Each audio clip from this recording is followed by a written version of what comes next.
Hey, it's Thursday. That means it is Stack Your Lifetime. It's Matt from my channel and RJ from our Stack Your Points channel. RJ, how are you today? Matt, I had yesterday off, so I decided to go to bed at 6 a.m. because my brain was like, you were off all day. Why do you need to go to bed at a normal time? It must be the weekend. So I went to bed super, super, super late. So I'm a little punch drunk right now because it is 8:30 at night and I am running on about 4 hours of sleep. But you know what? That makes for the best lives. The best lives are when one of us is punch drunk or drunk drunk. No, well, no, we're talking about my favorite company, which means I got this. They're going in coffee. So, yeah, there we go. We've got Clinton Woodward joining us in the chat. We've got Kirby G joining us in the chat. How's it going, Kirby? We've got Jeremy Leslie in the chat. I applied for the AmEx Green and Hilton Surpass within 10 minutes of each other. Pop-up gel for the green. Took it anyway. And got the bonus on the Surpass. I think that's a fair trade. Yeah, the green is a great card. Like, the green is truly, and when I say great card, it's always situational. People get on me for that. Always situational, but it is a very good card. I miss having a green card. I have thought about, if depending on what the platinum refresh looks like, getting a green card again. I miss my green card. It's also, in my opinion, the prettiest of the AmEx cards with the Blue Business Plus. There we go. We've also got the artist formerly known as Pingasso joining us. How's it going? And Seabass as well. And we are simulcasting again this week on my channel and Stack Your Points. So folks on my channel, definitely head on over to Stack Your Points and hit the subscribe button and the like button if you haven't already. Continue to keep watching however you see fit. But yeah, definitely throw us a subscribe and like if you like what we do. We've got Nepali010 joining us. Wells Fargo said no more built. I feel like it's going to be a little bit. That's an onion. That's a bit of an onion, and we'll start peeling it back a little bit in just a few minutes here. Kirby G, how pretty a card might be the only thing that matters. The BBP makes me want to put everything on it. How pretty a card might actually be the only thing that matters. I don't know about that. I don't rank my cards on prettiness. Like I have a couple pretty looking cards, but I absolutely take prettiness in as a factor, but it's number, like, anybody who knows soccer knows at a certain point a coin flip is how you break a tie. The prettiness of the card ranks right before the coin flip. Like, we've already gone through like goals for and goals against and like home and away goal. Like, we've done all that. And right before coin flip is how pretty the card is. But yeah, the Blue Business Plus is maybe the most beautiful AmEx card. Like, that is a truly beautiful card. The Centurion is nice just because it's very, it's you know what it is as soon as you're looking at it. Same with the Platinum, but the Blue Business Plus just has a little panache. There you go. Green card was the originally they should do something crazy like make it a 2x catch-all, 2% catch-all. That'd be interesting. I would love that, but my God, the annual fee.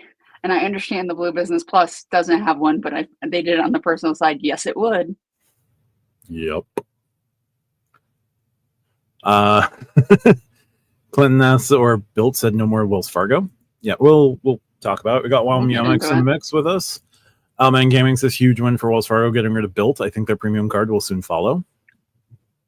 Maybe.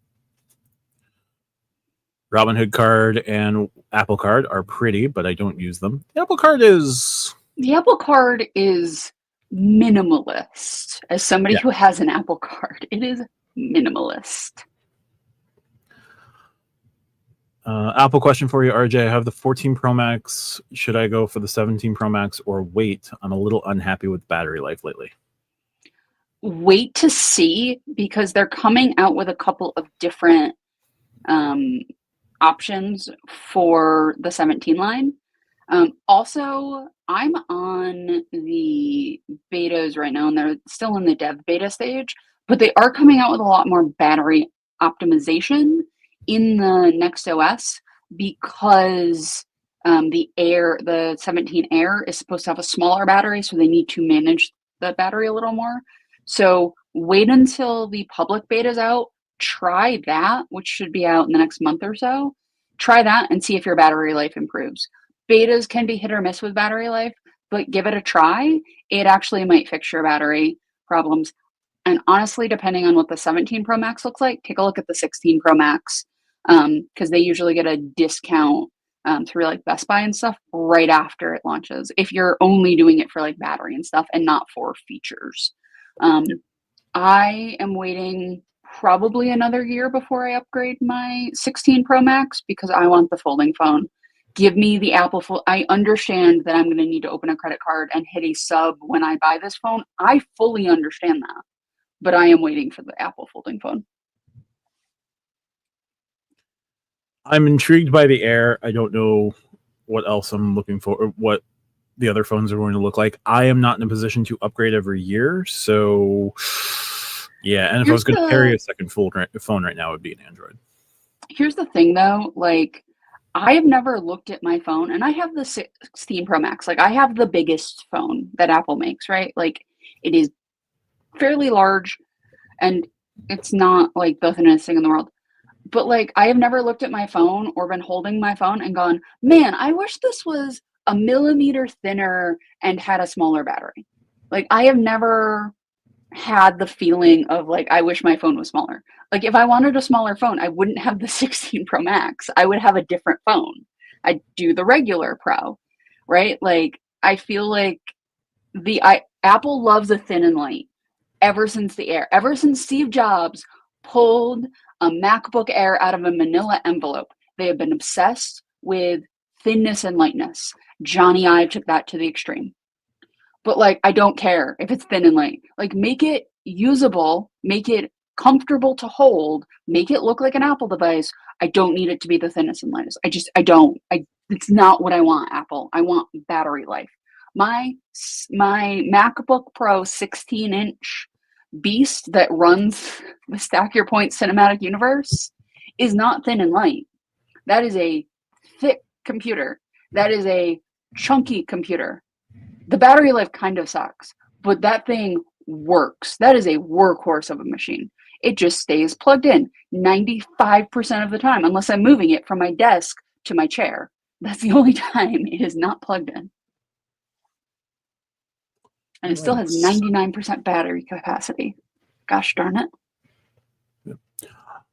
Sam asks us, you guys think in the next 20 years any issuer will have the lore that Amex Platinum has? No. I think the thing with, like, I agree the answer is no. Because I think that you can't start now and do it the way that Amex is. Like, you had to start 20 years from now. You had to start in the pre-internet days to have the cachet the way the Platinum does. Yeah.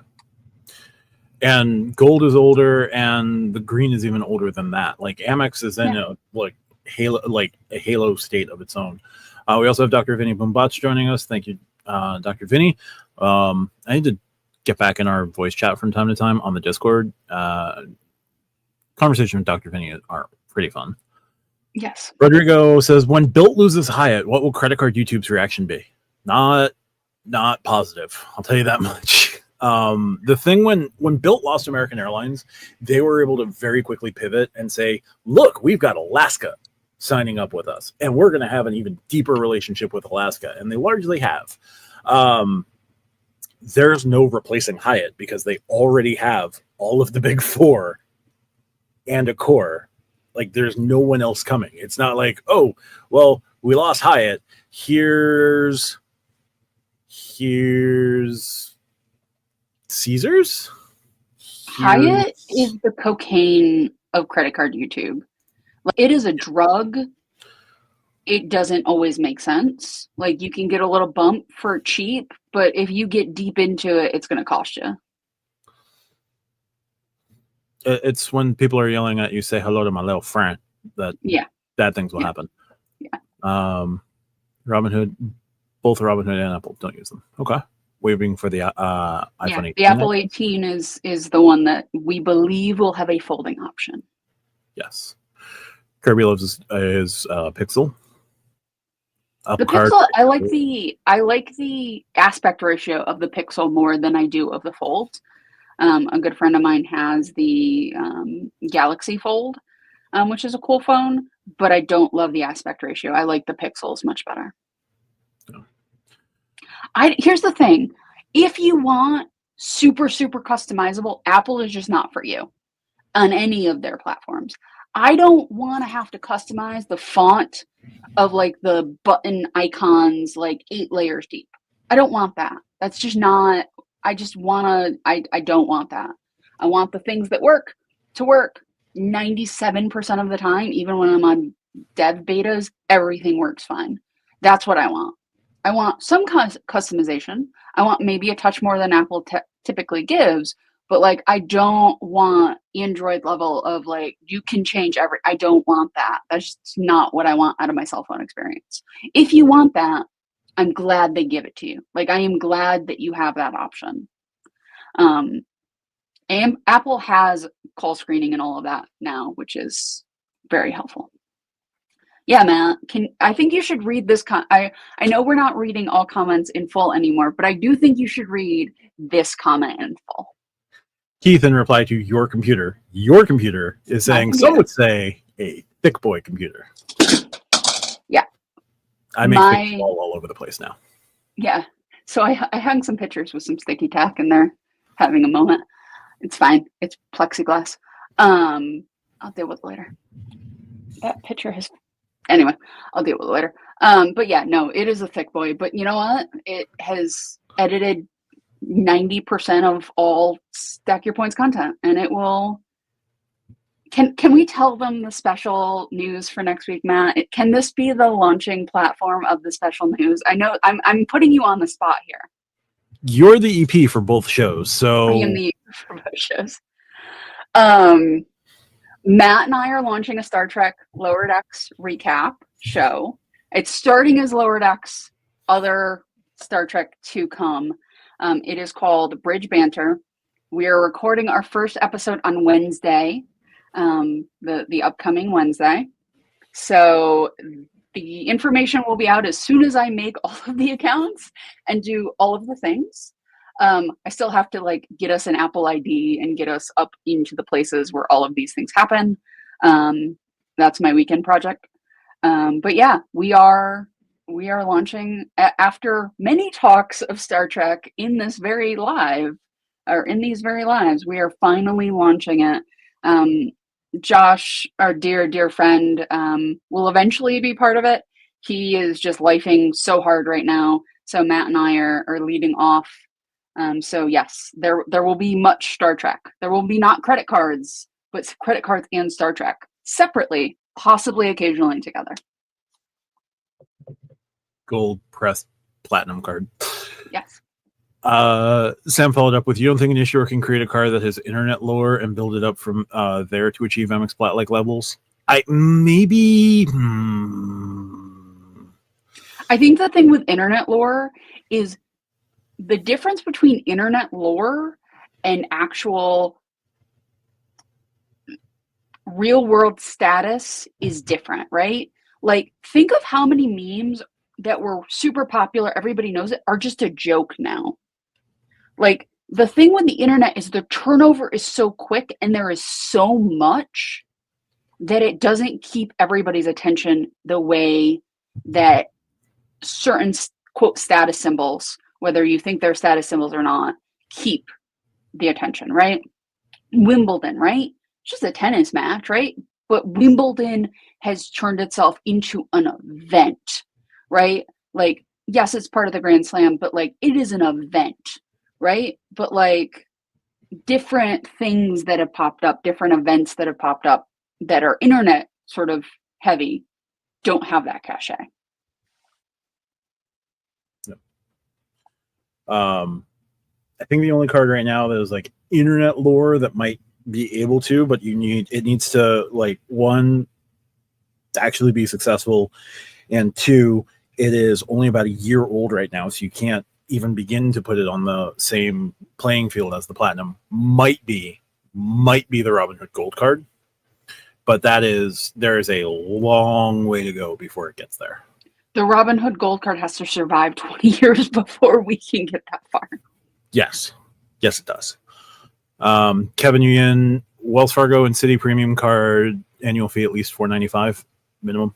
I think both can comfortably go to $5.50 now.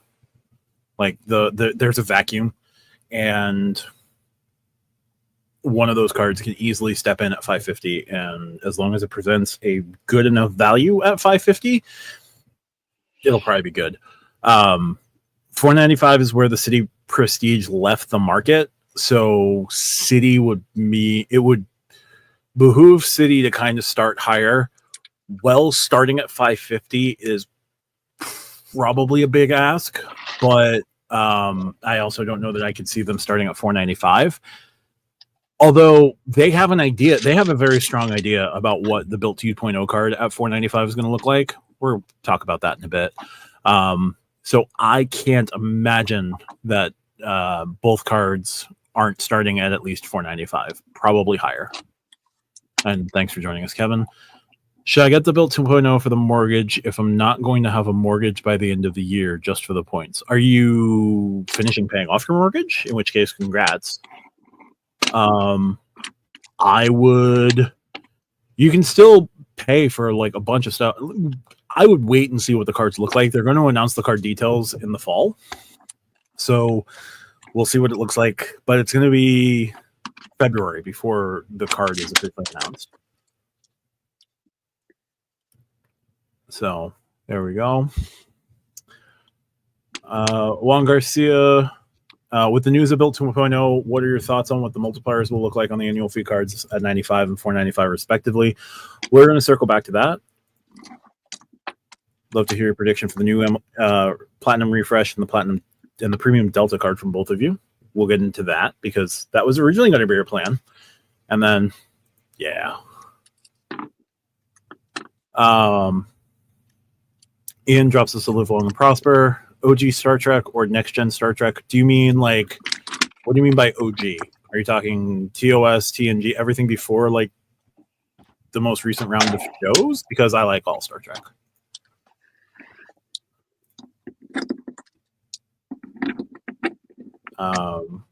Kirby G, hire a Livy Dunn or the Rizzler. Don't want to even go further after mention of the Rizzler. We'll leave AmEx and droves, not really, but Gen Z loves to fall for marketing. Well, they also love AmEx, so we'll see. From credit cards to Star Trek, that's wild. Yep. For Robin Hood card to survive, Robin Hood needs to survive for 20 years? Yes. Yes, it does. Purple Fairwinds Visa is gorgeous. Just throwing that out there. Yep. No, it's a good looking card. The Venture X is still at $3.95 and is at least its own limited lounge network. The Venture X is going up. Due for a refresh. And it is... I do not think it's going to stay below $5.50. No way. No, absolutely no way. Yeah, that's a card I think is going to at least $6.50. So here's the thing: Venture X at $6.50. I think they can bring back at least a guest into the lounge. But yeah, that card is going up. There's no way in the current market they can keep it where it is. Yeah. I also don't think they're going to be able to keep it at 2x everything, but we'll see. I mean, maybe if they go to $6.50, they can add one or two normal bonus categories, but we'll see. I mean, if they support it with the supposed Saver X, I think they'll have a little bit of room to play with. But yeah, I don't know. Star Trek question: what are your hopes, wishes, expectations for Strange New World Season 3? I hope the transition to Kirk will be seamless and long-lasting. I have not watched Strange New Worlds. I keep meaning to, and then life happens. Every time I have gone, I'm going to start watching it on X date, a family member has ended up in the hospital. So I have stopped predicting that. I love the new Nurse Chapel. I'll just put that out there. Okay. I really, number one seems exactly like my kind of Star Trek character, so I'm looking forward to that. Also married to Commander Ransom. That's just not fair. Jerry Connell gets to do like Sliders in the 90s, and now he's married to Rebecca Romijn. That's just that is winning at life, sir. That is he has won life. And yet I can't even be like, and John Stamos loses at life because John Stamos is John Stamos. Yeah. He goes into a DMV here in New York, and he makes all of the attendants' hearts flutter. Pingasso was talking about Kirk and Spock. I love OG Star Trek, but I also just love all Star Trek, and don't judge anything by what they present, because Star Trek is ever evolving, and Star Trek was always a social commentary. So the conditions of society create the Star Trek that you get. So if I'm going to sit down and watch an episode, like if you gave me an episode of a random episode of OG Star Trek and a random episode of Next Gen, I'll probably pick Next Gen. I love sillies like 60s, 70s, like sci-fi as much as the next gal, but like I can only take like James T. Kirk's overacting so much. Like him as a character and doing character studies and talking about those characters like esoterically, huge fan of OG Star Trek, right? Like those are the archetypes a lot of characters are built on. Like there is a direct line between Kirk and Janeway. Like evolutions of it, but there's a line, right? Where watching some of those episodes are just painful because that was how the acting, like if you watch Doctor Who from that time, same sort of acting, same sort of effects, same sort of stuff. I still like enjoyment factor of the actual episodes. I rather watch Next Gen personally. I'd rather watch Voyager than either of them, but that's neither here nor there. Rodrigo asks when the political show is starting, when both of us have a little bit more hope. Yeah, Matt and I actually talked a lot about doing a politics show, but I think the politics show would just be screaming for an hour at this point. Maybe one day Matt and I will do a West Wing rewatch. Say that 5 times fast. And we can do current political commentary during those conversations, but we need to not want to scream the entire episode and at life right now. Like we just do, in order for any of that commentary to happen. Yeah. It depends on what it looks like. It really depends on what it looks like. Yep. Don't know what that would look like. James Ragland joining us. Yo, Matt. Yo, James. James, if you haven't, check us out on the Stack Your Point side. I think you're watching on my side, but appreciate you watching either way. So there we go. Venturax at 550, 650 is going to need some value. Even just getting cash out at 1 cent per point. The cash out's never going to 1 cent per point. They're always going to do half a cent per point. And that's kind of the way they get to not lose even more money. Spaceballs 2 is coming. Yep. Always a good one. Venturax is going to 650. No, QC man, I'm predicting it'll go to at least 650. That's all. Man, lots of data out there. 2x is doable if anything higher, then banks start to really lose money. Yeah, as we saw with the Alliant Visa signature card, it was 2.5 and supported by having at least $1,000 in their bank account, making a deposit every month, and it couldn't survive being a 2.5 card. And they nerfed it down to 2.5 on the first $10,000 in spend, and that wasn't enough to keep it floating. So 2 is kind of what we do. What I was saying is 2x everything, and then maybe a higher, like a 3x on dining or something. I wasn't saying like 3x everything, just to be clear. Yeah.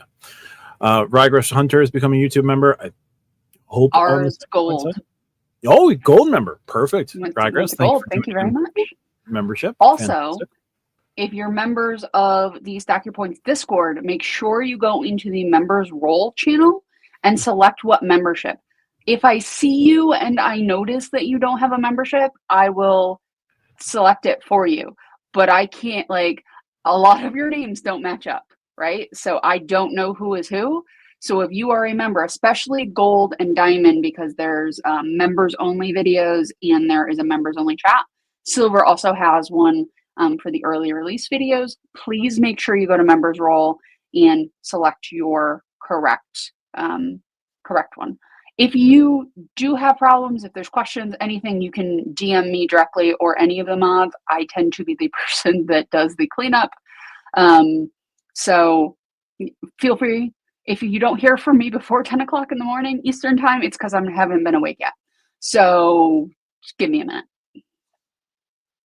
Yep. VX will refresh next summer with a okay-ish campaign, but this is where you need to market well. Yep. It's a great way to pivot and change opinions on a card to new users. Yeah. Hey, Double Animal Fries joining us. What do you know? Some of my favorite peeps are alive. Well, thank you, Double. We appreciate you as well. Absolutely love Voyager back in the day. Yeah, we'll eventually find our way to Voyager, I'm sure. We have to figure out, like, after Lower Decks, we have to see what we're going to do. Voyager, like Matt knows, I have a deep, abiding love for Voyager. The problem is two of my least favorite characters in the entirety of Star Trek are heavily featured in at least the first couple of seasons of Voyager, and then one of probably my least favorite main character, which is Neelix, is featured in the entire show. So there are a lot of episodes, especially early when like Neelix is like teaching them things, where I fast forward when I personally watch, which makes rewatches real short because there's only about 10 minutes of the episode I'm watching because I'm not watching the Neelix parts. So Matt and I might have to do the Neelix free version of the Voyager recaps just to, keep my sanity, but we'll see. Well, I will suffer through Neelix if that's what the people want. What happens when we get to the Tuvix episodes?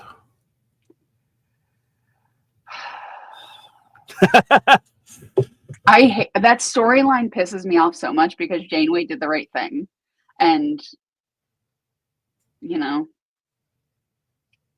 she did. I am on the side of Janeway did the right thing. Spathco, there's lots of refreshes coming up. The credit card show can also just be screaming for an hour. Yup. Okay, but screaming for an hour about credit cards actually gets us more watchers. So when we rant, our views go up. Even if they don't know we're ranting, magically our views go up. So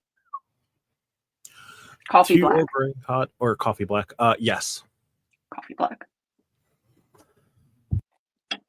Also, Janeway could beat Picard in a physical fight.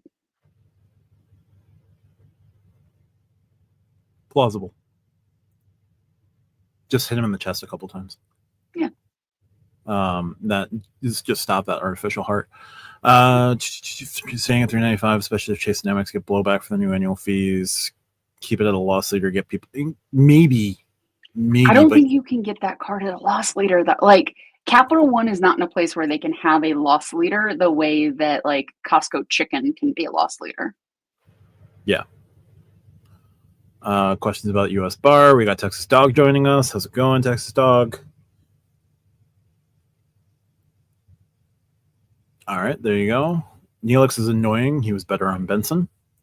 Didn't even realize he was there. Keith hates Neelix as well.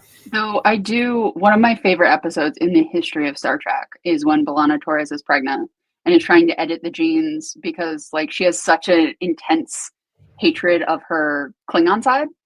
Mm-hmm. And then like that storyline with the Doctor and Tom. I think that's one of the best, like of the actual quote real world side of it, of like racism and like, self-hate and stuff. I think that's one of the better done sort of plot lines that Star Trek gets into for Voyager. The Klingon stuff was really interesting in Voyager. And I am a big fan of the Klingons as like a character race. So I'm always happy.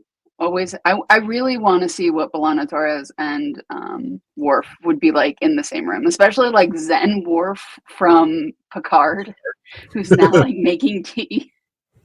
Like that would be a real interesting. Put him in a room and just see what happens. Good tea, nice kid. Poor father. Sam Ka asks, with all these annual fee increases, do you think there's room that opens the door for startups to come up with cards and startup in the credit card space? The only real startup in the credit card space right now is Cardless, and we're going to talk about them in a little bit. I promise, like as soon as we can get caught up on these comments, we'll jump into the built stuff. Do I think that it opens the door? I think it opens the door. I'm not 100% sure like where cards can step in though. Cardless has its issues. Built certainly has its issues. It's just going to be a question of like, what niche can they fill? Can they fill it competently? And are they going to do something more than rely on LLMs to kind of fill the gap where they need human knowledge, human empathy, and human ability to fix a problem when problems arise? Do you think Cardless will actually have human people that you can call? No, I do think they have a customer service line. I don't think the biggest thing that's going to lead to problems with Built and Cardless is going to be the thing that took down Built and Wells Fargo. I don't think Built cares to actually worry and like invest in customer service in a meaningful way to solve problems when problems arise. And I think it's going to eventually kill whatever they do.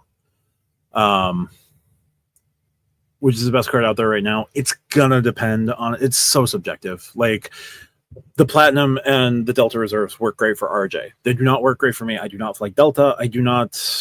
They could work well for you, Matt. That's the problem, is you just need to give Delta a chance with some Biscoff. Can you eat Biscoff? No, I can't. Can you fly Delta and bring me your Biscoff? If you lived closer, maybe. I would drive down for the Biscoff, don't worry. Oh, well, good to know about speculoos cookie paste being a thing to... I deeply love the Biscoff. My hot take is there is no best card.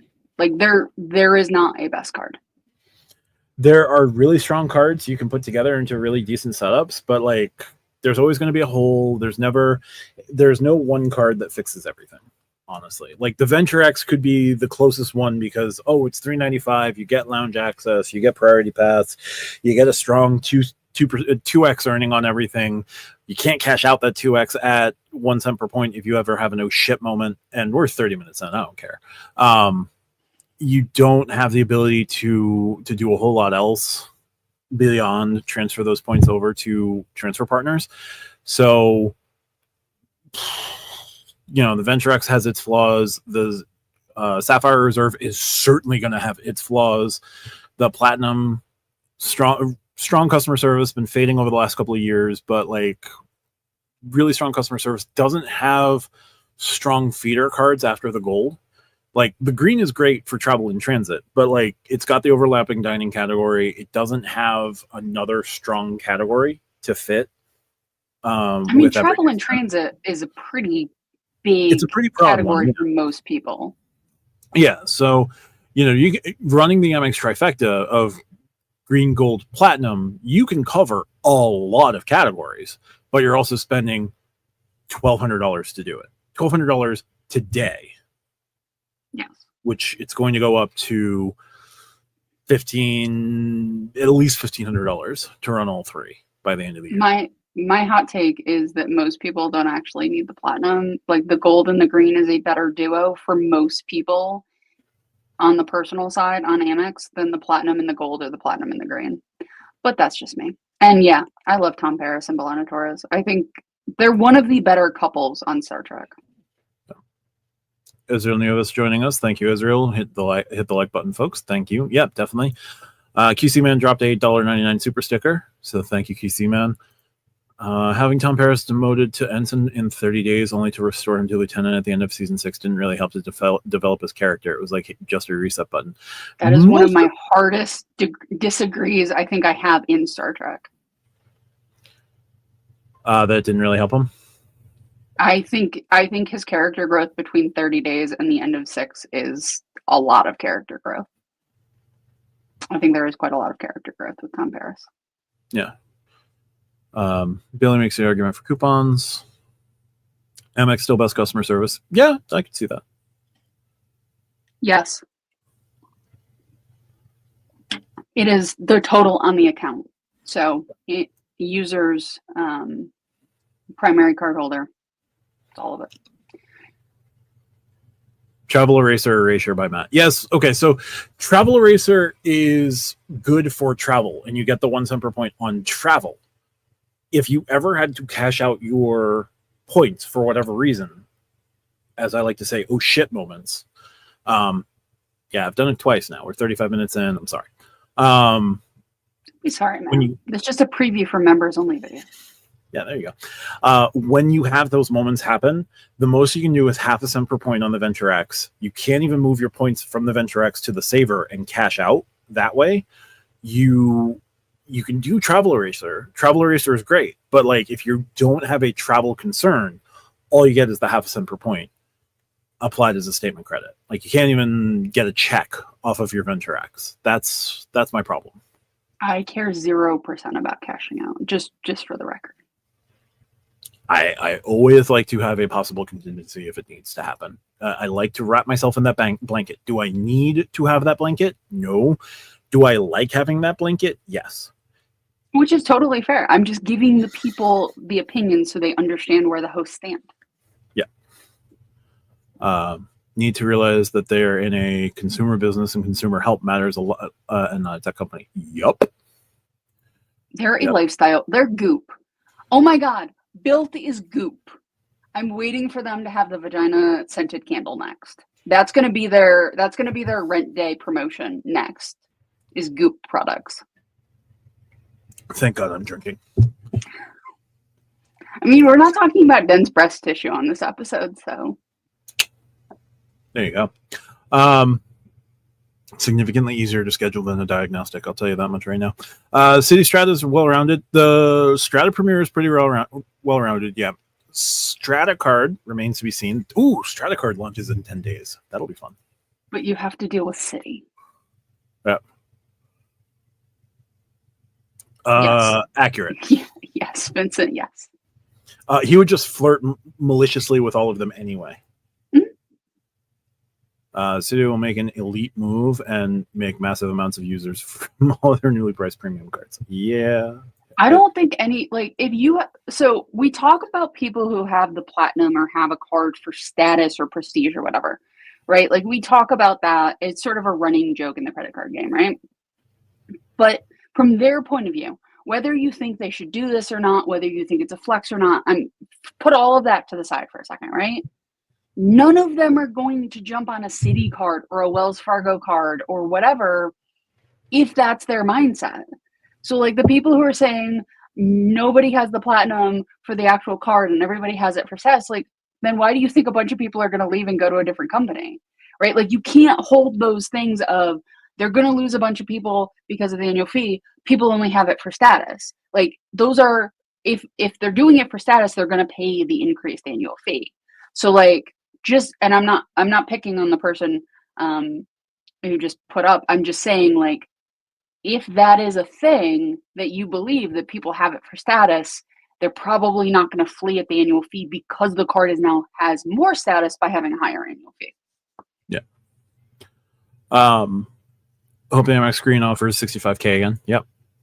That'd be fun. 65K welcome offer. If you can get it, thanks to family language. I could. Maybe I'd jump on the green for that. Spathco with the one. Yep. I've had all of the AmEx charge cards, and I've had most of the cards that I would ever want from AmEx. So I need to eventually find some no lifetime language offers eventually that work, because I can never get them to actually work. Ooh, not good. Spathco with the $1.99 super chat. Team unnecessary platinum. Yep. It's not unnecessary. It's the Department of Redundancy Department. Pingasso mentions Charles Schwab Platinum is the best for cashing out points. No, it does get the boost at 1.1. You can pull out the money. You can pull out the points as needed. It's a strong option. It's just nobody's going to go out. Not nobody. Very few people go out of their way to set up the Charles Schwab Platinum. It's a great option if you need to use it. Like if I was going to be someone who was going to build up MR points and I wanted the Platinum and the protections of the and everything the Platinum can give me, and that extra blanket of the 1.1 cent per point cash out on up to 1 million points, yes, I would probably have the Charles Schwab Platinum. Do it. I dare you.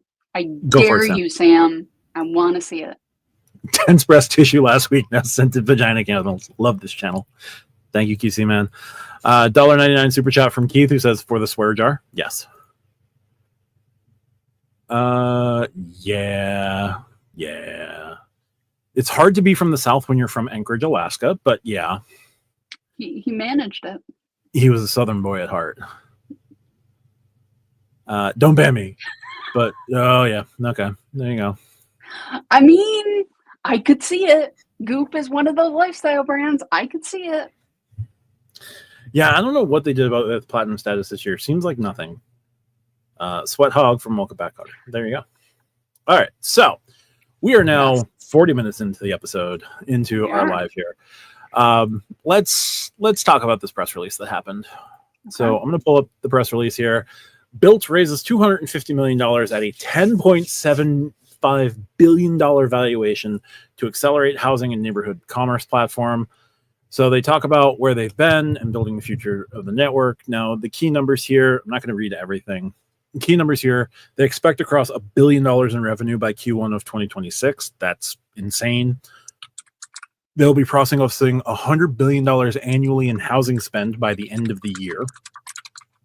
And they're driving over $10 billion annually in neighborhood merchants. That is Walgreens, Built Neighborhood Dining, that is Lyft, that is kind of everything. Now, the Lyft, I don't know how much of that is people who are stacking Built with whatever card they happen to use with Lyft, or direct spend with Lyft. But since they're using $10 billion annually with neighborhood merchants, I can't imagine Lyft is a huge part of things. But they do have partnerships with 70% of the nation's top 100 property managers. That's pretty insane. They're expanding their network of housing across multiple housing categories. They're going to do condo and HOA expansion. So they're partnering with Century Living and Douglas Elliman and more, bringing comprehensive platforms to homeowners who want to earn rewards on their HOA fees while accessing neighborhood benefits. They're partnering with student housing, partnering with Blackstone American Campus Communities. Blackstone is what it is. I guess if you're going to have a partnership, having the biggest name out there in housing would make a certain amount of sense, but doesn't make me feel comfortable. Mortgage expansion, they're partnering with United Wholesale Mortgage on a strategic partnership. So think like whatever their Alaska partnership is, whatever their Hilton partnership was supposed to be a strategic partnership. So mortgage is coming. They'll have more details about that in the fall. And then Built 2.0, they're partnering with Cardless to create 3 cards, one at a no annual fee option, one at a $95 annual fee option, one at a $450 annual fee option. It's launching in February of 2026. Current card holders will be seamlessly moved from Wells Fargo to our new card platform at that time. More details about the new issuing partner, enhanced rewards, including points on both rent and mortgage, the broader card proposition, and the transition process will be announced in early fall. Everything stays the same for you today, and we'll walk you through the exciting transition as we get closer to launch. So those are kind of the big bullet points from today. Well, let me just say that seamless bit, I don't believe that for a second. Mortgage will be interesting. And then we're going to talk about the $0, $95, and $4.95 as we get closer. Real quick, just a couple of other comments here. AAA Advantage. Go listen to my answer to Matt's question for topics for this week. That is where that answer is. Yeah. Travel Advantage, strong card, both AAA cards. I know you can only hold one, but both AAA cards are very, very strong and should be part of any hybrid option that you're setting up. M2K joining us. Thank you so much. The Paltrow candle. Let's yes, not that's the goop can. That's the goop candle. Yeah, I didn't want to mention Gwyneth anymore. No more But penny. she's please. Iron Lady or whatever from Marvel. Come on, Matt. Got to recognize your comic actors. Named her daughter Apple. Yes. As a lot of famous people name their children weird crap. Built equals BS. I'm not going to go that far, but he's not going to not go that far. Yeah. Invest in Built, LOL. Wells Fargo did. See where it got them. Although $10.75 billion valuation, Wells Fargo jumped in really, really early. Wells Fargo is going to make some bank when Built goes public and finally pays off their early investors. Here's the thing. I don't think it was, to another comment, I don't think it was dumb that Wells made a deal with Built. I don't think it was dumb. No. I think the partnership did not work out for Wells the way that Wells thought it was, so they're ending it. Or it's mutually being ended, however you want to put it. So we'll see. QC Man, I can't wait for Monday night. I am also looking forward to recording the Stack Your Points podcast this week. Yeah, about 5 hours ago. Oh, no, sorry. About 10 hours ago, RJ had no idea what we were going to talk about this upcoming week. Now we know. Yeah. I haven't checked in with Lonnie about this. Lonnie was on assignment this week. I don't know if he's back, but, you know, I'm sure we'll hear his opinions very shortly. What about the Mesa card? Mesa's just doing their thing, man. I don't think Mesa has to worry about it. And this was the comment in question from Billy. I don't think they were dumb taking the deal. I think they did a lot of things to help Built get off the ground, and I hope that Built acknowledges this. But I don't know. I don't think it was. I wouldn't say that it was a bad deal. The rent portion of things was a bad deal, and so I think that's going to hurt Built in the interim. But Wells was trying to get into the co-brand space, and Built was the best bargain, and Built was the best ticket in town. They've added choice. They've added one key. Not amazing partnerships. Like, they've soured on co-brands for the moment. I think next week's quarterly earnings call from Wells Fargo will be very interesting. Mm-hmm. And if folks aren't asking about the Built partnership next week, like, they're doing journalistic malpractice, but most everything these days is journalistic malpractice. I do think that there is far more to this story that is not going to be asked about because nobody wants to hear from Wells Fargo.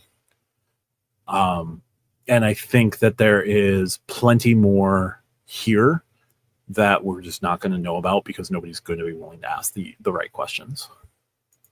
Or get the answers. Yeah. Like, Wells will probably not answer things the way they would want to, just to avoid, I don't know, lawsuits. Yeah. Texas Dog read the Built press release, standard blah blah blah. Not convinced that it will be viable for credit card users. I doubt it will survive. We'll see. 3 banks in 4 years for Built. Come on, man, that's crazy. Yeah, and they're ending a partnership that was due to end, that was scheduled to run another 4 years at least, early, and it had to have been mutual. There has to be a reason this came out before the earnings call. Like, it is not a oopsie for timing that this came out before the earnings call. Yeah, and Built put out their press release. There is a Wall Street Journal article about things from Wells Fargo side. Now, I can't fully share it because I don't have a Wall Street Journal membership, and I'm not going to go to Reddit to get the full text, but there is a post on Reddit that gives you the entire text with from Wells Fargo side of things from the Wall Street Journal. I don't want to read it word for word here. I'm not going to, but I would highly encourage, You go into Reddit and look up like Wells Fargo Bolt, and you'll find that article. Who will be then the new bank for Apple Card? I'm going to throw out a new name out there just to throw everyone off. Apple will go to cardless. Cardless will give Apple whatever Apple wants. Do you know how, like, the rant that is going to come from my mouth if Apple goes to cardless is going to be so, like, we're not going to have an episode that week. It's just going to be an hour of me screaming at Apple. You know, I said it facetiously. If cardless gives Apple carte blanche. Right, but the problem is Apple wants like real customer service. Like that is a hallmark of what Apple like demanded from Goldman. Yeah. And that was a sticking point. Like there are certain things that like Apple is going to demand that cardless can't actually provide. Yeah, there's that. Ron joining us. Thank you so much, Ron. QC man. Come on, Matt. You got to jump on those Wall Street Journal $1 a week for a year deals. But then I'm giving more money to Rupert Murdoch's family, and I don't want to do that. Matt, you're giving money to Rupert Murdoch's family like 9 different ways that you don't realize. I like living in that level of ignorance. You are everything but ignorant, sir. That's the problem. Yeah. AmEx Entertainment Credit covers Wall Street Journal subscription. I would need a card with the entertainment credit. Apple will go to Chase or AmEx. Those are the only 2 I think viable like mainstream options. Maybe a Wells Fargo or a Citi. Citi would. If Apple goes to Citi with as much mobile wallet as they do, it will both be the saddest thing and the funniest thing. Yeah, but no, Citi would fuck it up. Yeah, I did it twice. Chase or Wells feel pretty good in terms of big banks. U.S. Bank, but go U.S. Bank and just completely throw everyone off. U.S. Bank is definitely a dark horse, and we haven't talked about it at all. But like U.S. Bank when a company features in Apple's marketing, and don't get me wrong, WWDC is just a marketing event at this point. When they do the big video. Yes. It was a U.S. Bank Smartly card in Apple Pay that they were highly featuring. That also could be, here is a giant check, Apple, because Apple loves nothing more than you handing them a giant check.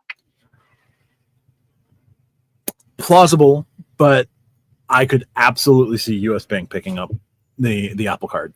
Now, it would be the 47th different freaking rewards network for U.S. Bank, but I could see Apple going with U.S. Bank. It's just cash back. Like, it's not a different rewards. It's just pure cash back. It's just cash back. The customer always wins with U.S. Bank. Like, you go to U.S. Bank, hey, I didn't get my customer appreciation reward for this card that doesn't qualify for a customer appreciation reward, but can I get the $95 annual fee covered? Yeah, absolutely. Oh, and I did this by contacting the U.S. Bank Altitude Reserve customer service. And then I went back to the U.S. Bank Altitude Reserve customer service and got like $100 worth of credits from them. Yeah, I feel like you have some pent up, like your Hades in the Disney Hercules. Like your head is just gonna occasionally spit fire. You're cool though. You're good. You're cool. If ever I'm voiced by James Woods, somebody please come and kill me. Very much looking forward to the day that Matt goes full AmEx. I don't know that day's ever coming. I could see you going pretty heavy on the Blue Business Plus and the Hilton cards. I'm heavily dead on the Blue Business Plus right now. Thank God, 0% annual, 0% APR. Using nothing but Apple Pay with Citi since April. No issues yet. Wow. Jay Carlos, you're like the only person I've ever heard of who hasn't had an issue with it. Don't sleep on BFA with the Apple Card. Maybe. That's a fair one. Like, I can't dismiss it outright, Keith. I can't. There were issues with them, yeah.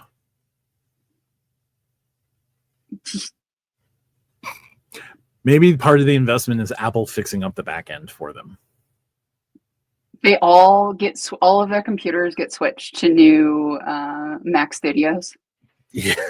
They have to buy Mac Studios for every single employee in the company for Apple to put their credit card with them. Sam, I would love to learn more about this. Just gonna put that out there. Blue Business Preferred is a very good card. Yes, it is. I don't mind the BBP at all. Okay, Blue Business Plus or Preferred, or am I having a stroke? Good call. Blue Business Plus is the card. Okay. I just want to make sure I'm not having a stroke here, guys. There's the Blue Cash Preferred, and then there's the Blue Business Plus. I think they got just... Okay, I want to make sure I'm not having a stroke in the middle of a live episode. I would like the Yankees to burn in a lake of fire, please. QC man, why would you say that out loud? Even if you're typing it, you've said too much. Also, please, whoever the Yankees are playing right now. Oh, who's pitching for Seattle right now? I don't know, Matt. I know this much right now. It is not New York native George Kirby. I love George Kirby so much. Anyway, Matt, that was all I was told. No details were given. Damn, that's fair. High tech meets low tech is not wrong. Bad things is what happens when high tech meets low tech. Just curious, did you guys buy anything special on Prime Week? Nope. The only thing I would buy would be the only thing I'm in the market for right now is a walking pad. Pingasso, I will respectfully disagree. Of last millennia, yes. Of this millennia, no. Go Cooper Flag. There you go. He'll be fine in Dallas. When are we going to know where the Apple Card is going? Right. My guess is the September event. When Apple figures it out. I think the September event, because WWDC is, yes, it's marketing, but it is for developers. Like, it is the new software, where it is a broader event in September. It is a broader event. I do not know. Brian Wu. Brian Wu is not George Kirby. That is all I will say. My man crush for George Kirby knows no bounds. I'm just going to put that out there right now. Would you give George Kirby the, what's the Mets player that gets $1 million for like the next 47 years? Juan Soto? I would absolutely trade Juan Soto for George. No. Is he the one that like hasn't played in 20 years and still gets paid? Oh, Bobby Bonilla. Bobby Bonilla, thank you. Would you give him a Bobby Bonilla deal to have peak George Kirby? Oh, he's George fucking Kirby, yes. That was only a $5 million contract. Like, we're paying an ungodly amount of interest and a 20-year stipulation on a $5.9 million contract in 2000. I know, and I'm amused every time you bring it up. Fucking hate it, and I don't understand why Uncle Steve doesn't make it just go away. Because it's a marketing thing at this point. I hate it.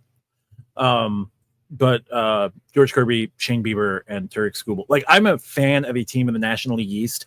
My top 3 pitchers in baseball are all in the AL, and I love them so much. And it's Kirby, Skubal, and Bieber. Prime Week was April and June. I got 5x UR point. No, Prime Week is like Prime Week is Amazon's thing, not having anything to do with Chase. Yeah. I know you're being sarcastic, but we're still answering. Yeah. Kisuman. Yeah, I know Kisuman, you're a fan of the Yankees, but it is what it is. It's against Brian Wu. It's fine. I don't care. If it's Kirby throwing the no-no, I want Kirby throwing a no-no. Yeah, Bobby Bonilla. How y'all feel about Bill's future? Optimistic, pessimistic? I feel mystic. I don't care. If we could never talk about Built again, I would be super happy. I do not. Like, they're a lifestyle brand who happens to launch credit cards because that's how you do lifestyle brands. Like, they're not They're not a particularly interesting company to me personally.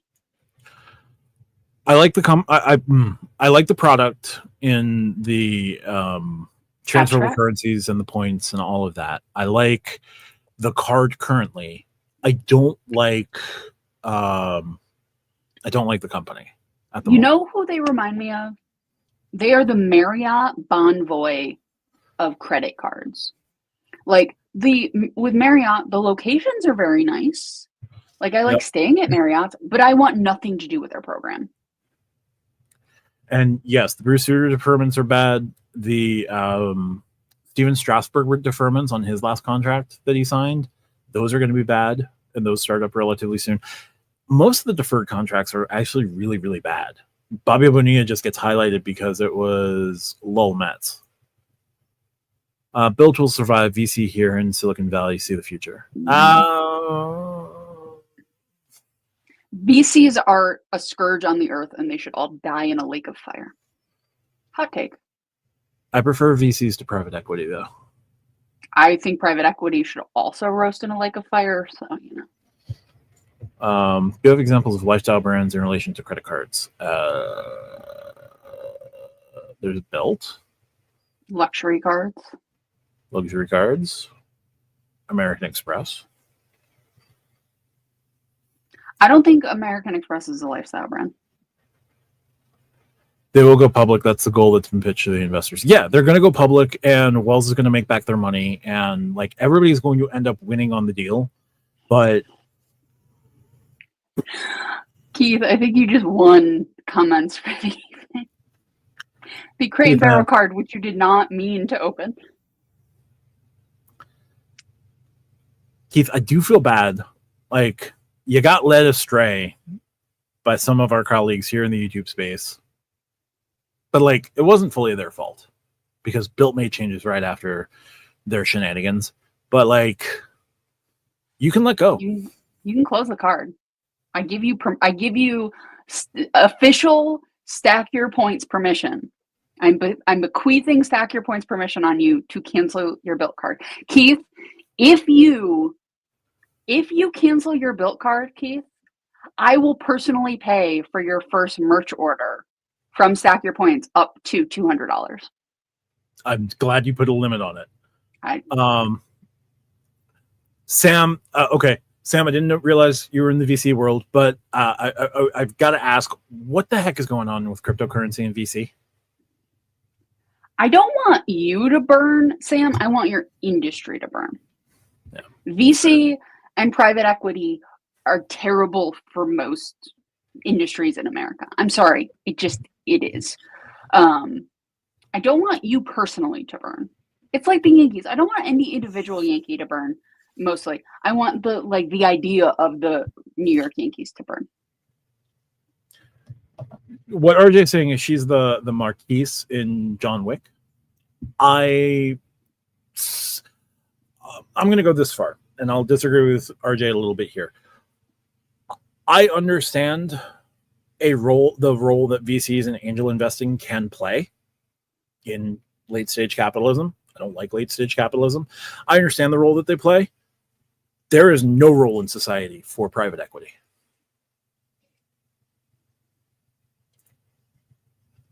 Macy's credit card is great. They offer 20% off everything I go to pay.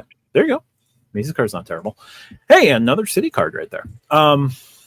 Okay. So we were asked about the Built cards at $95 and $4.95.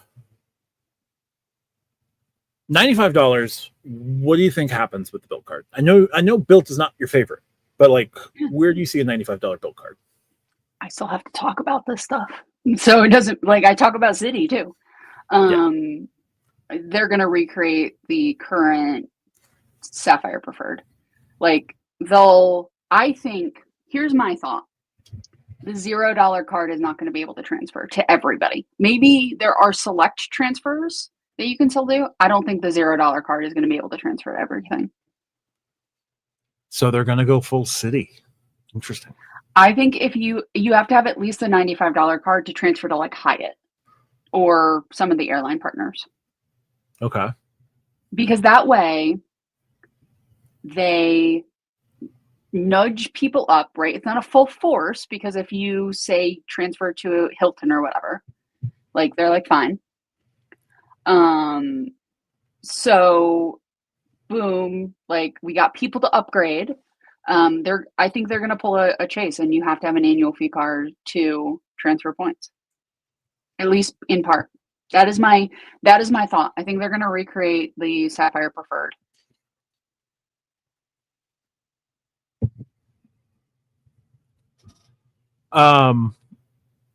Here's what I'm going to say first and foremost. Your rent, dollar per point for rent on a no annual fee card, that's going to go to at least $2 or $3 per point, because Wells may not be subsidizing that going forward. I think there's an end date on that. If there's an end date on the relationship, Wells is paying like 80 cents per dollar of your rent. I could easily see, if you're holding the no annual fee card, you're only going to get 1 point per $2 on mortgage going forward. Like, you'll always have a no annual fee option, is what Built says, but it's going to be really bad for you. Yeah. I'm going to say $95. You'll get your point per dollar. You'll get your point per dollar on rent and mortgage. I think without Wells footing the bill, I can't see them doing the 1.5 rent and mortgage on a $4.95 card. I just don't think there's going to be enough people there. I think the $4.95 card will give you at least Built Silver to start. Everything else will be Built Blue. Earnings on the cards, I don't know. I think they'd be best served with the no annual fee card just being 1 point per $2 on rent and mortgage, and a 1.5 catch-all, and just lift everything else. Do you think they'll pull a Capital One and just do a 2x everything at the top card? Because here's the thing is, like, with their setup, 2x everything actually isn't terrible with the transfer partners they have. But like $4.95, you can only do so much with their ecosystem. Like, it's not like a normal ecosystem, right? Like, how they have it structured, I don't actually know what the $4.95 looks like, other than like a 2x everything, and then add some shiny perks, maybe give you a higher than average starting level. Yeah. And I'm sure there'll be a Blade credit of some sort, or like access to the Blade lounges. It'll take you to and from instead of just one way. Interesting. Yes. Also, Mr. Potato, US Bank Altitude Connect, what do we think? I think it's fine. I think if US Bank was going to pay attention to the Altitude brand anymore, they could restore it back to its former glory. But like, it's fine. I think the Connect is a good card. I think the problem is that the points from the Altitude Reserve, Altitude Connect, whatever, don't match up, and it's stupid. Yeah. They should make those cool. VC is interested in stablecoins. Okay. Rodrigo, will Matt still have a special place in his heart for Built since they're no longer with Wells, or is this a betrayal? It's not a betrayal. I'm very, very, very, I cannot emphasize the word very enough, curious as to like what the breakdown looked like, because this is brand new. Like, this is brand new information today. So I want to know the machinations of that. Like, I would love Richard Kerr to talk about that somewhere, whether it's on his podcast or whether it's like, I don't know, talking to one of our co-hosts in a potential interview if it gets lined up. But like, I want to know what happened in the breakdown. Is this a betrayal? No, they were two separate companies. There were always two separate companies. Like, the card was a co-branded card with Wells Fargo. Now it's not going to happen. Obviously, it's not going to happen now because I think this was acrimonious. But I would have loved to have seen Built be a transfer partner for Wells and Wells be a transfer partner for Built, where like you could move your Built points over to Wells to cash out if you needed to. You can move your Wells points over to Built because Built has so many partners that Wells doesn't have. But I don't see that being the case. So it's not a betrayal. I still like the Built product. The Built card as currently construed is still pretty strong. I don't know what the 3 new cards are going to look like. Like, we're speculating. a 1.5 catch-all for everything would be fine. A 495 built card that is a 2x catch-all for everything is better than what they were doing surveys about. So I would take a 2x catch-all, a flat 2x catch-all over whatever they put in their surveys, because their surveys were terrible. So I don't know. So keep the current bill card at $95. Proposed credits, I'd be okay with it. Even as an obvious nerf, I'll get value with that $6 Walgreens credit. Sure, why not? Yeah, that's fair. We don't know how much of the feedback that they got from the surveys is going to come over to the card, so we'll see. It's fair.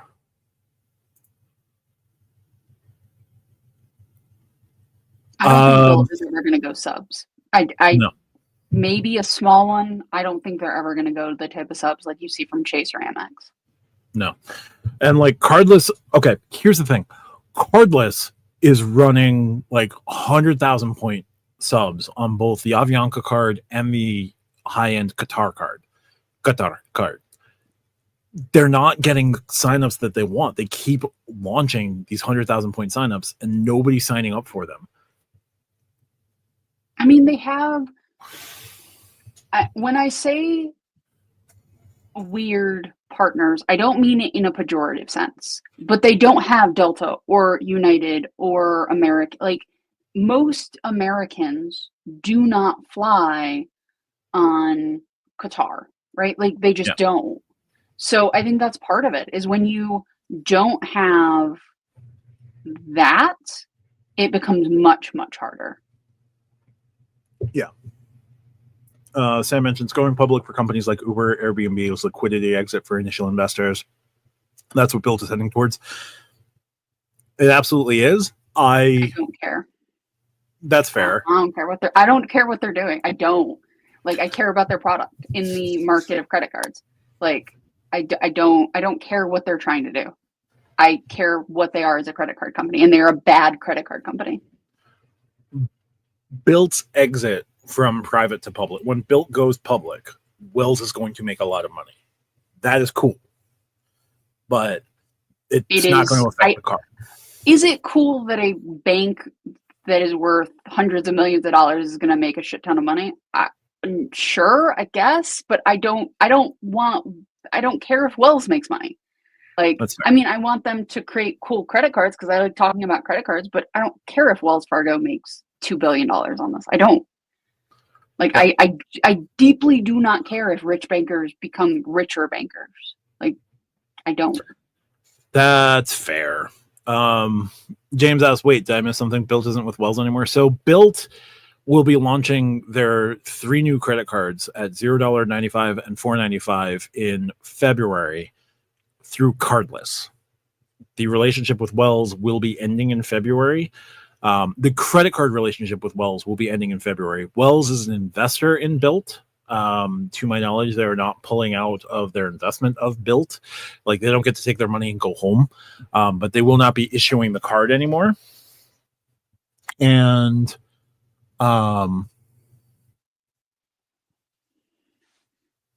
yeah, they're not going to be issuing the card anymore in February. I don't know what happens beyond that.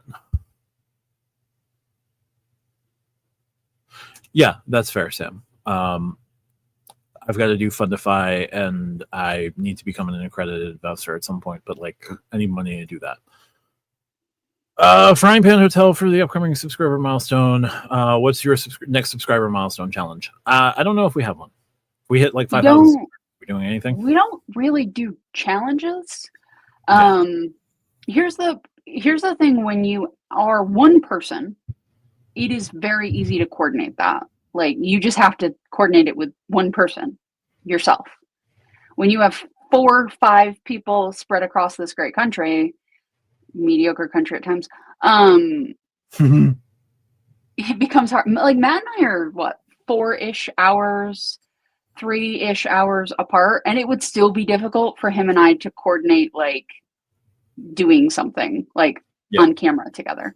So add in West Coast, Central, all of that, and the challenges get harder. So we're more a give rewards once we hit and versus challenge to get somewhere. I don't know, because the soft inquiry part is going to be the problem, especially with AmEx. So there's cards that will show you what your limit will be. But offhand, I don't know. Yeah. Shy Jason, thanks for commenting. I don't know 100% because everybody will do a hard pull at some point. Barclays and Capital One will definitely do a hard pull. City will do a hard pull. Chase will do a hard pull. AmEx is the only major one I can think of that once you have your first one, they basically soft pull you for 20 years. So when I did the Signify card from Wells, I got a hard pull for the Signify. My Attune card was a soft pull. Right, but if they don't have a Wells card, they're going to have to take the hard pull first. Yeah. And Wells only goes up to 30,000 points on the autograph every so often, and it's not currently running. I'm not aware of any cards with the soft pull inquiry only. Hoping to get below 1.6 before applying for Barclays, Capital One, City, and pop-up. Also, if you're gardening, just garden. Like, I get it, you want to sub, but if you're gardening, you don't apply for cards when you're gardening. Like, that is part of gardening. Yeah. The subs for card lists are usually staggered, though. Yeah, but they're staggered. Like the new Hyatt welcome offer that came out today, which is 2 free nights for $4,000 in spend and 25,000 points on $12,000 in spend in 6 months. Like card list doesn't do things like that. They do like $40,000 points, not $40,000. 40,000 points for your first purchase, and then like another 60,000 points for $6,000 in purchases for 6 months. So, Nick, thank you for the 5 memberships, sir. I appreciate that. I'm sure Matt does as well. Absolutely. Thank you, Nick, for gifting 5 Stack Your Points memberships. We appreciate it. QC Man, outside of the points and miles niche, what percentage of folks do you think transfer to alliance partners for their flights? I think the vast majority of folks aren't even aware of that as an option. You are correct in your thinking. 3% if I'm being the most optimistic person I can be. Yeah.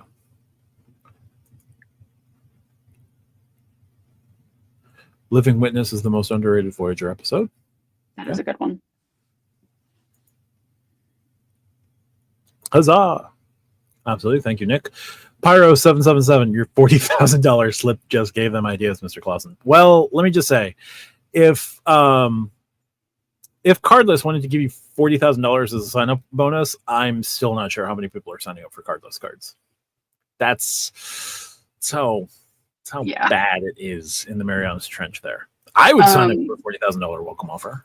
If you are a new member, if you just got gifted a member, or if you're a current member, make sure you go to the Stack Your Points Discord, go to the memberships roll tab, select your membership level so you can enjoy the perks in the Discord, as well as getting early access to videos and things.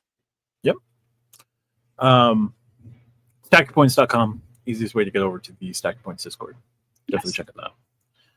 The AmEx green, putting pop-up jello will apply for the AmEx gold. Probably need to just spend more on the green to better perform. There is no answer to that question. You spend too much, they won't give you a sub. Spend too little, they won't give you a sub. You apply on a Tuesday in Albuquerque, they won't give it to you. You apply on a Wednesday in New Brunswick, they will. It's a black box of mystery. Yeah. To bring up a term from the 2000 election, it's a lockbox. Wow. If you bring up hanging Chad next, we've really deep cut this. I still want to fly down to Florida and fight people over that. Matt wants to fight people? Matt wants to fly to Florida willingly? Do you anticipate they'll be able to stack Mesa and build for mortgage points? Here's what I'm going to say on this one. This has been brought up by Frequent Mailer. This has been brought up in other areas of the internet. I think Mesa's going to shut it down. One of the two will shut it down relatively quickly as soon as they see large amounts of points. Here's the thing that is where an hour and 20 in. Here's the thing that's fucked up in this community. We always look for the way to really maximize everything and to like take that little nugget, blow it completely out of proportion, tell everyone how big we're blowing it out of proportion so that everyone else can follow our lead, and then it gets destroyed. Like, if you find out that you can stack your Mesa and build points for mortgage points, cool. Let it ride. Don't go to Reddit. Don't tell us on YouTube. Like, if it's going to work for you, awesome. Congratulations, you found a hack. That hack is not going to survive more than 2 quarters, maybe 3. I'd be surprised if you got 9 months out of doing it. Yeah. Yeah. Like, sometimes I get it. Everybody wants the most they can get for the littlest they can do. But, like, at a certain point, like, just use your goddamn credit cards. Stay at the hotels you have credits for. Don't get a gift card. Like, you go watch the use your cards as intended SYP video. Our thoughts are there. Yeah. Read the Wall Street Journal article. Yeah, I read the article too. Sorry. According to Dr. Credit, Wells wanted to ditch Built. That did not surprise me in the least. Yeah. That feels like a decision they had to make for 2 reasons. One, they had the governmental restrictions, and 2, they thought Built was going to blow up in a better way. I don't think they anticipated all the customer service issues or like some of the nerfing that happened.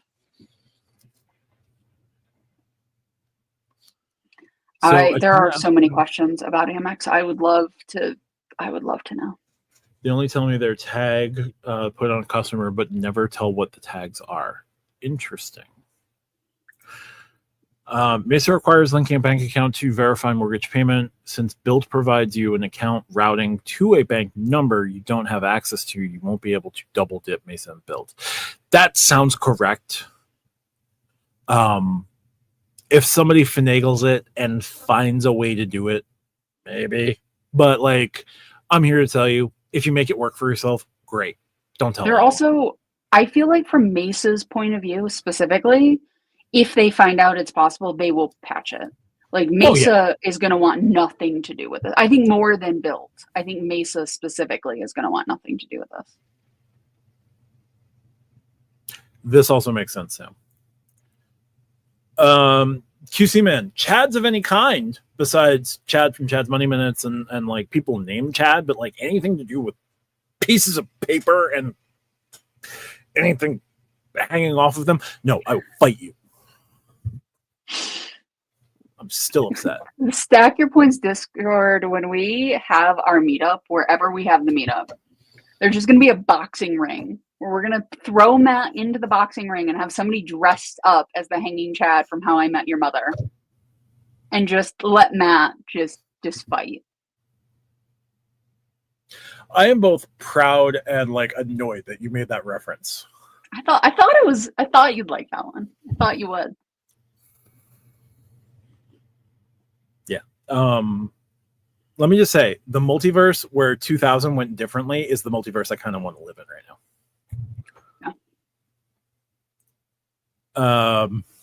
Built MasterCard if you want to fight Keith.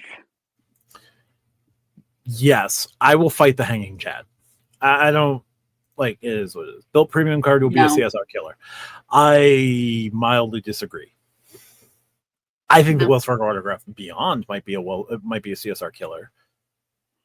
I don't know about what Built Premium does. I don't think anything's going to be a CSR killer. I don't think the Platinum is going to be a CSR killer. I don't think you're going to kill the CSR. No.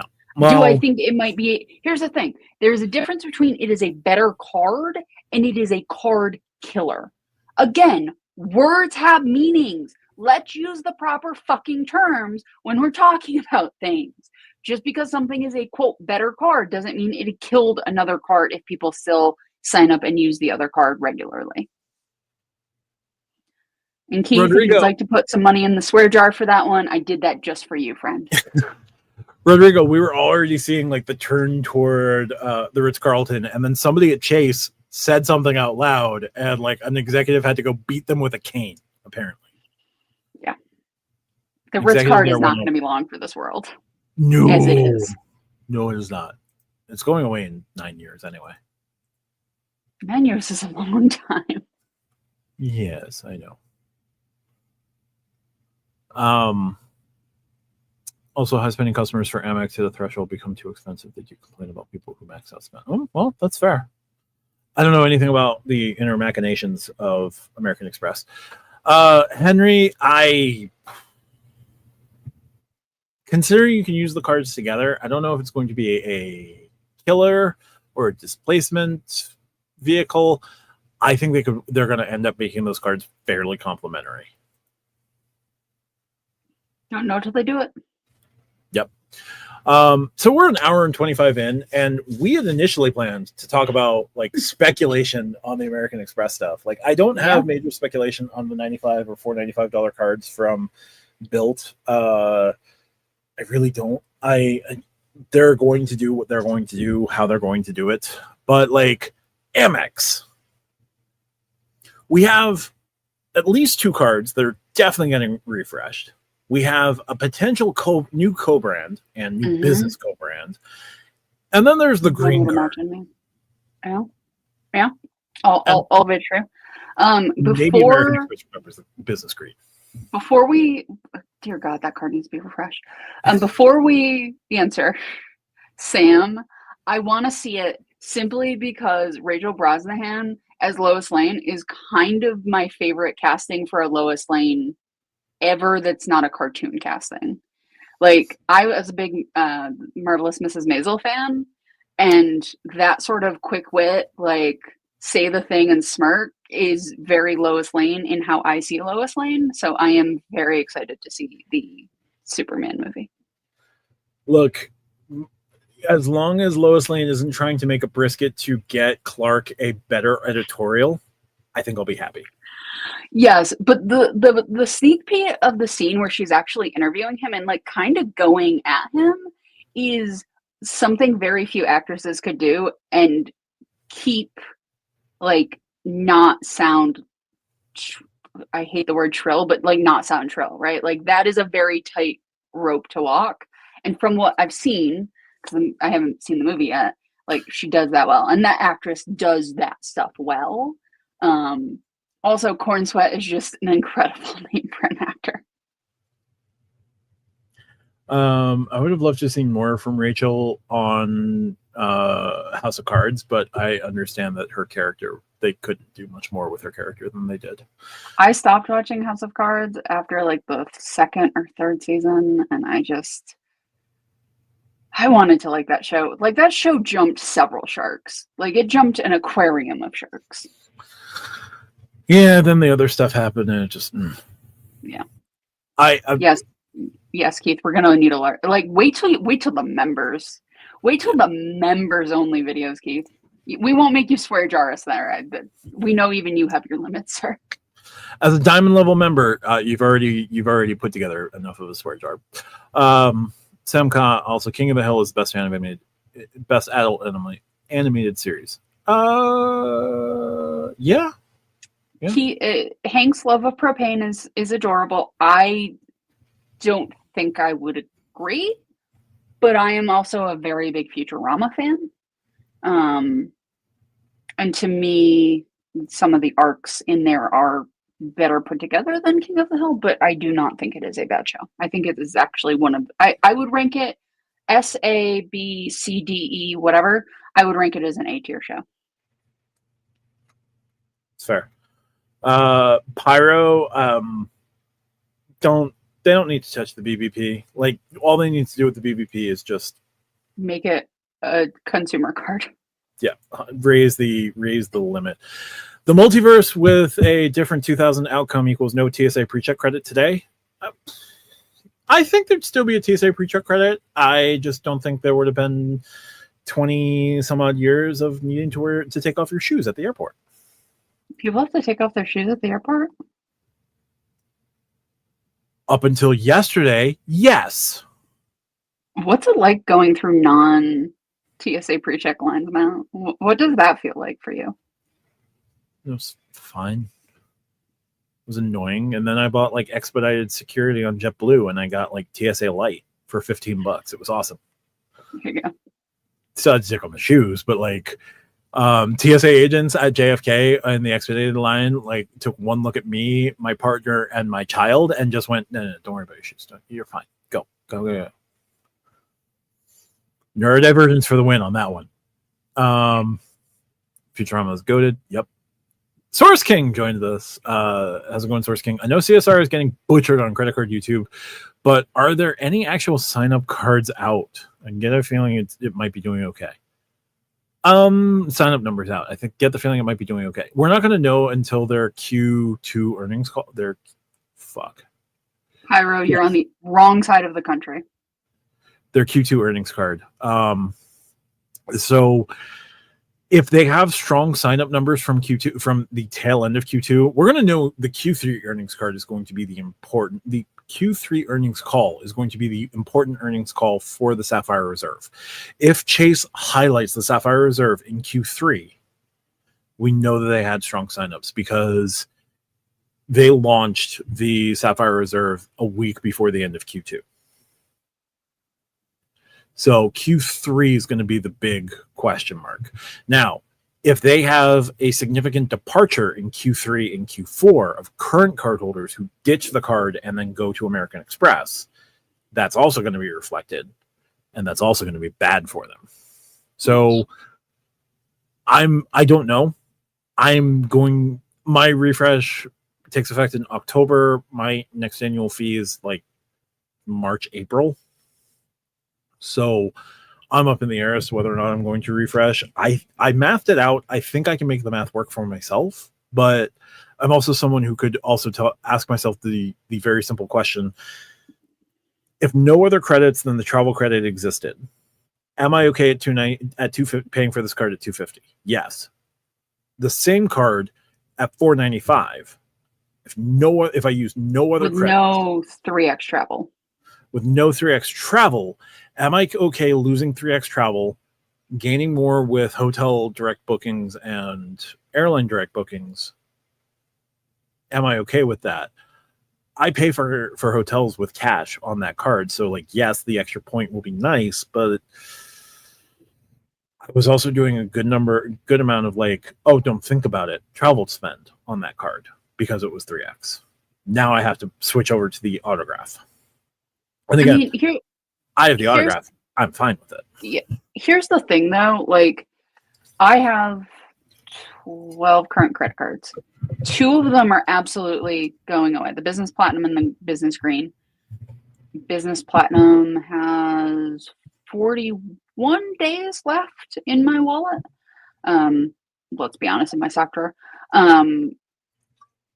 Like, how hard do you twist yourself to make things fit, right? Like, I look at the cards I have, right? My Delta cards, my Platinum, my BBP, my IHG, whatever, right? I look at those cards and all of them fit. There's no twisting of logic of like, well, I have to do blah, blah, blah, and blah, and then, whatever. You know what I mean? Like, how hard for a card like the CSR are you like twisting yourself to make that math work? Because it seems like you want like, and again, this is an outsider's perspective and I am not in your head, which I think is good for both of us. It seems like you want to keep the card because you want to keep the card, not necessarily because it's the best choice for you. So I don't know. If you want to keep the card, that's fine. Yeah. I have the Platinum and 2 reserves. Like, sometimes you do what you're going to do and that's what you're going to do. But right. Like, they have not yet changed. So I am in a mindset right now of I will keep the card to keep the card. If the Sapphire Preferred steps up and like the refresh of the Preferred is good, I could see myself moving down to the Preferred potentially. Mm-hmm. I don't see the Platinum as a fit for me because I don't spend enough on flights to make that like to do that level of mental gymnastics in my head to make all the credits work for me. I could make credits work for me. I'm not saying I couldn't make credits work, but I don't get a card just to make the credits on the card math for me. Right. But that's what I'm asking So, for the CSR. Because with the like, I'm not talking about the preferred.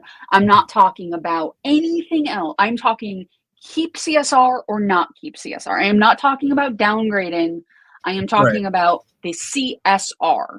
Because it seems like that card does not actually fit you. From the credits it has and the lifestyle you have, that card doesn't actually seem ideally great with what else you have. Like if you didn't have the autograph, right? If you didn't have other cards, maybe. I don't think the CSR actually fits you with what it offers now, your life, and what else you have. potentially. And that's probably something I need to look at. Like once the new benefits kick in, it's definitely something I'm going to be looking at. Like I would personally like to move away from Spotify. Like adding to Daniel X bottom line does not make me feel comfortable.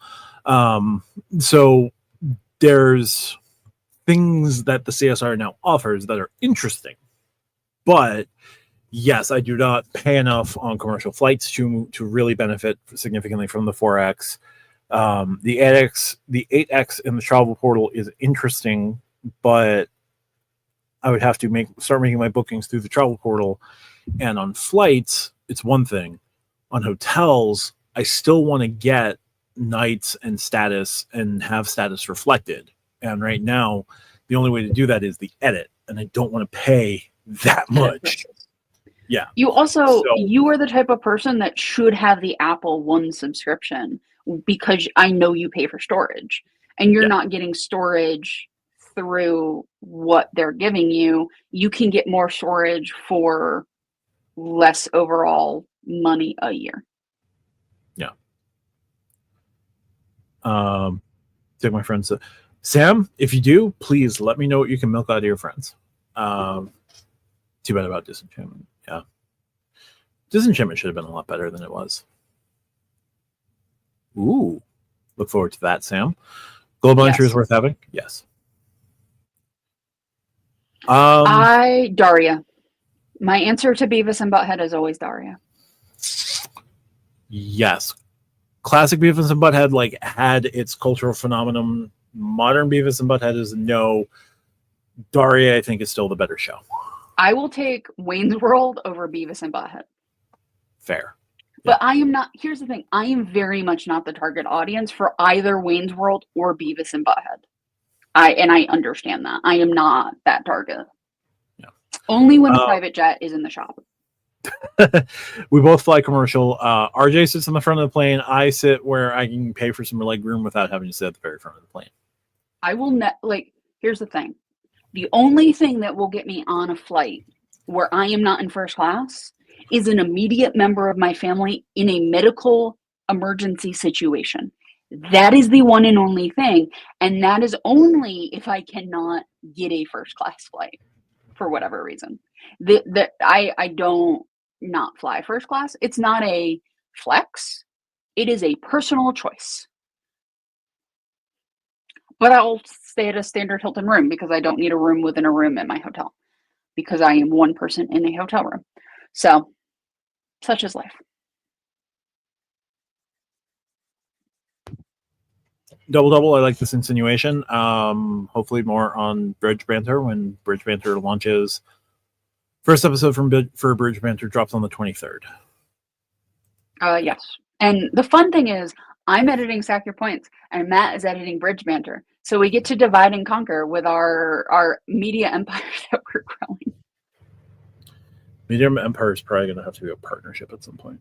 Also, I'm doing the hosting for Bridge Banter and Matt is hosting Stack Your Points. So it'll be interesting to see how that works. I'm very interested to see the swap or like the first episode after we record Bridge Banter when we go back to Stack Your Points, how that works, how Bridge Banter works with the hosting. It'll be fun. I am Lower Decks is in my top 3 of Star Trek. So I'm very, very excited that we're doing that one first. Yeah. I rewatched Second Contact. We will be rewatching all of the episodes as we go about. Q1 of next year will give us more information. You'll be surprised by how many card holders, users hold cards through the holidays. Yes. Q1 will also be a pretty big indicator. But if there's an exodus starting Q3 and it's reflected in Q4 numbers, that will also be a huge tell. Losing 3x on cruises hurts, yes, but you are getting 8x through the travel portal. And I don't know if the travel portal is going to be like significantly higher than the cruise prices direct. But yes, losing 3x on the cruises hurt. Wells Fargo autograph. Giving an open mind right now, but I don't see a way for the CSR to continue to work. Yeah, that's fair for him. Yep. Here's the thing. Not every card is for every person, right? Like the Delta Platinum, if I could make that card work by not flying first class, I would, but I'm not going to, right? Like if I could save $300 and get the same MQDs, I would. But I won't. So it doesn't work. Like that card is not for me, even though I like the multipliers better. Yeah. Tampa, this is going to have to depend on Southwest. I think this is what you're asking me about because the early bird check-in is Southwest. I don't know what Southwest is going to do in regards to that. But Chase will follow along because Chase issues the card. Yeah. You spend on dining, flights, hotels, portal, and the points boost plus minus edit works for you. Then powerful. But it's a small slice of population, even smaller slice of this community. Yeah. Feels like such an abstract concept. Yep. Nope. That's also fair. Yep. Also true, Keith. Long enough to exhaust the year of the $300 credit. Apple TV Plus library and then dump it a few months into the next year. Yeah, that's fair. You don't. So one thing to note is if the Apple TV, like if you download that stuff, once you don't have Apple TV Plus anymore, it goes bye-bye. Like you don't get to keep that. Yeah, that is something you'll need to keep in mind. Daniel Eck is a fellow glorious Swede, and I loved Rdio. Don't get me wrong, I loved Rdio. Like part of why I went to Spotify was Daniel Eck launched Spotify after Rdio, and like Rdio was amazing to me. Just because Rdio was amazing and Spotify's initial mission was cool does not mean that Daniel Eck of today is the Daniel Eck who launched Rdio and Spotify. I'm also Swedish because you don't get this particular shade of pale without being Scandinavian and Celtic. Like this is a very mayonnaise spread of paleness brought to me in large part by Swedish. Yeah. So Tampa, I don't know what they're going to do with the early bird check-in on the Southwest cards. It's going to be, they're going to find a benefit. They're going to find a benefit or two. So Clint mentions that the travel portal doesn't support all cruise lines. Yeah, and Virgin Voyages are not on Chase portal. Got it. Marshmallow Shade is so accurate that I think I'm going to have to start using that. I burnt the crap out of my arm and it went from red to white to now red again. Like there was not a moment where there was tan. It was simply red, white, red. So Marshmallow Shade actually is maybe be too dark for me once they start to get brown before they go black. I'm hopelessly pasty. It's but I like real food, so genetics. First class flights. I've never booked first class. When I can, I will try to do points. Talking to me. Yeah, you are cash. I do cash for 90% of my travel because for me, if I have a standard room with Hilton and say it's 45,000 points, if I don't have the money, like if I don't want to expend the money, I should say, then cool, use points. But I rather do 200,000 points for a week vacation with my family, right? So I'll pay cash, pay the $200, rack up some more points, and be happy. Like I prefer to pay cash with my travel, except for those sort of targeted moments where it's like, oh, like hotels are $700 because Pink's in Syracuse. So let me go get a hotel room for 50,000 points for a night at a converted synagogue. It was great. There you go. All right. AmEx. I mentioned it before. We sidetracked because this is what we do in the lives. Because you are Squirrel. It's okay. You can admit you are Squirrel. I am Squirrel.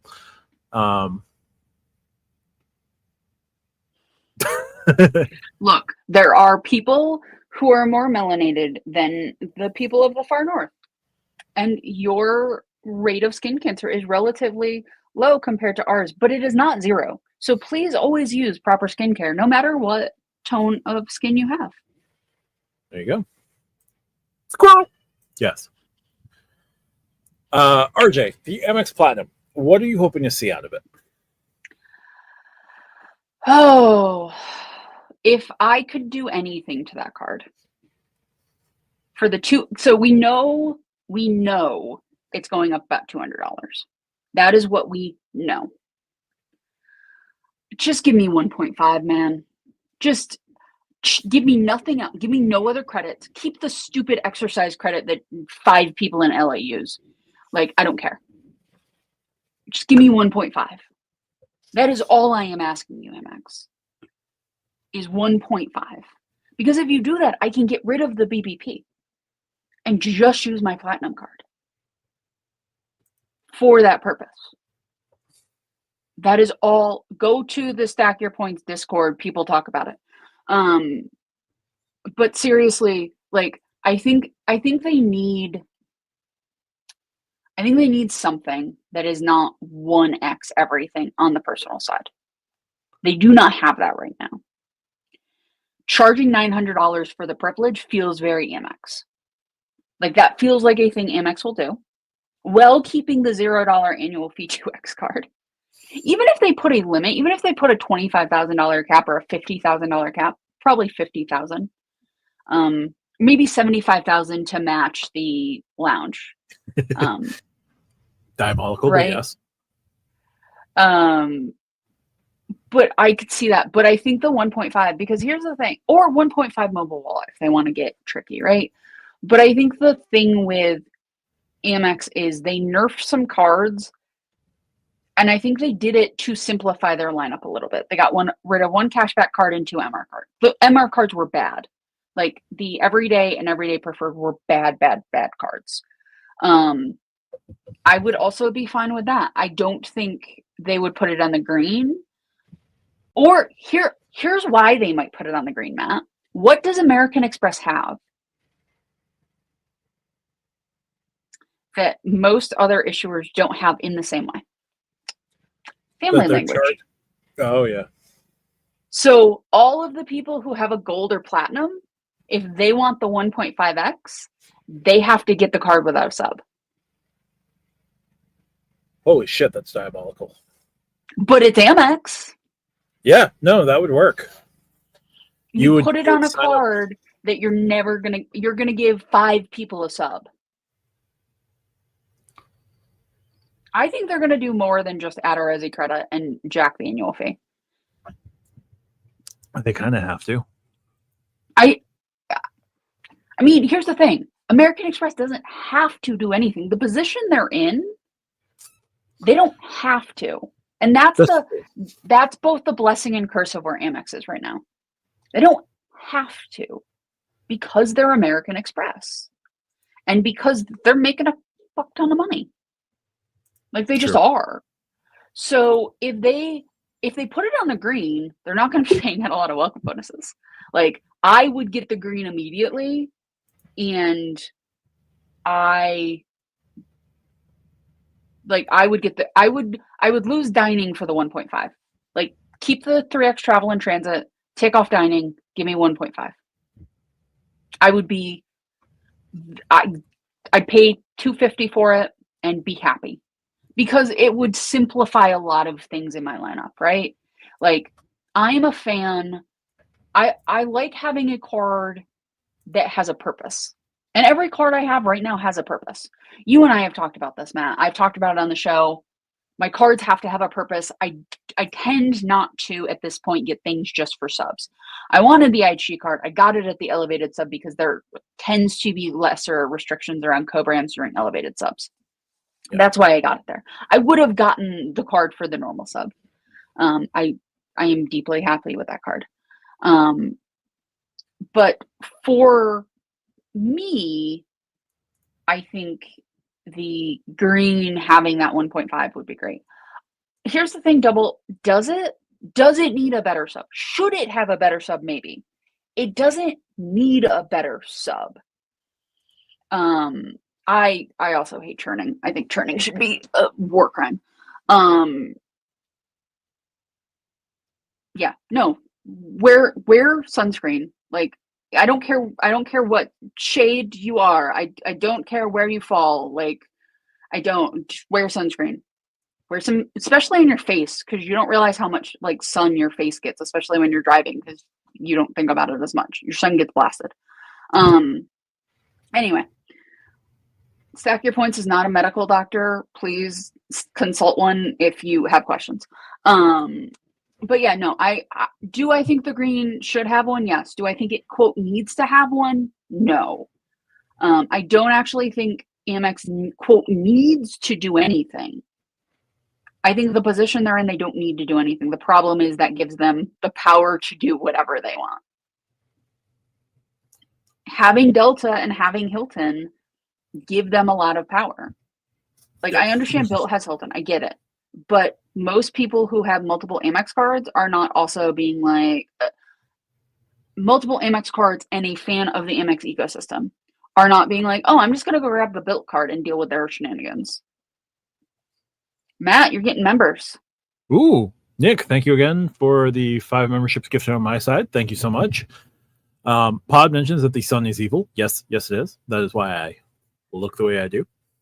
Yes, but I don't really, like, they could, as somebody said, they could just put a $200 Hilton credit on the platinum. That would be, for me, the thrill I would get of a $200 Hilton credit on my platinum would be great. I'd have 3 cards with quarterly. The Hiltons I could stay at. I have a lovely Hilton not far from me that has a view of a body of water that is lovely. It's great. They've got a nice little, like, I'm among the Adirondacks, which is one of the largest parks in the country. So, like, pinpoint me. But, like, you know, some space. New York State is, funny enough, more than just the city. Fun fact. But yeah, so, like, lovely Hilton. I like to go to Hilton's and just be like, I'm not home for the night. So I'd be happy with it, but we'll see.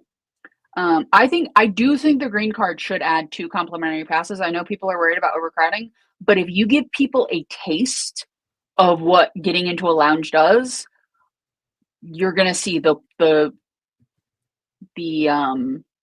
memberships for the cards that give you more go up. Like, you will, because people like it. Yep. David, I haven't seen anything about PayPal not working at Walmart, but Walmart is a special creature, and this would not surprise me. But that would be one less thing for the people who espouse the beauty that is the PayPal debit card to shut up about the PayPal debit card. Here's the thing. If you want Walmart, like, just go with, like, Walmart is its own beast. Like, you're not going to get the same rewards as shopping at a Wegmans or whatever. Like, it just, the nature of it. Costco. Yeah. $200 credit on the platinum would be awesome. I'm assuming this is a $200 hotel or specifically Hilton credit. Yeah, that's what I was talking about. And yes, New York is amazing. And just to be clear, Long Island, the city, downstate, upstate, central, western, mini Canada. But, like, western is also Canada. Western New York is Ohio.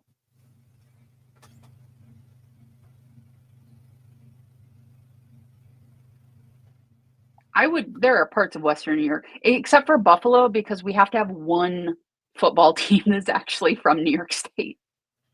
There are parts of me that want to agree with that statement. There are other parts of me that just go, have you met Southern Ontarians? Look, Matt. Look. Okay.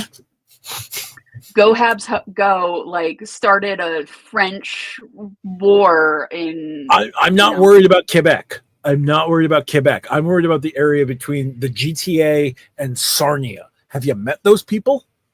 Yes, Matt, because I'm in the part of the United States they come to on vacation. Yes.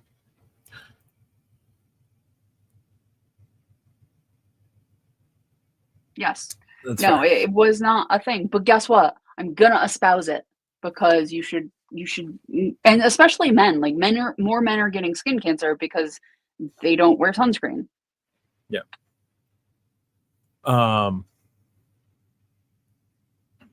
Can't see them adding 1.5. Yeah, 1.5 would be great. I don't think the point is subpar multipliers. Like, I don't actually think that's the point of the card.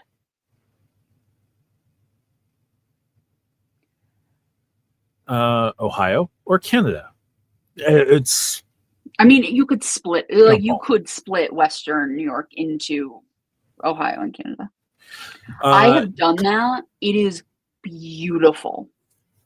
David, I absolutely recommend it. Whether you're flying, oh, Jesus Christ, whether you're on the train on the Amtrak line, which goes well past Poughkeepsie, or if you happen to take any of the Metro North lines, the two on this side of the river, the Hudson line, which ends in Poughkeepsie, should go further, but I'll save that there.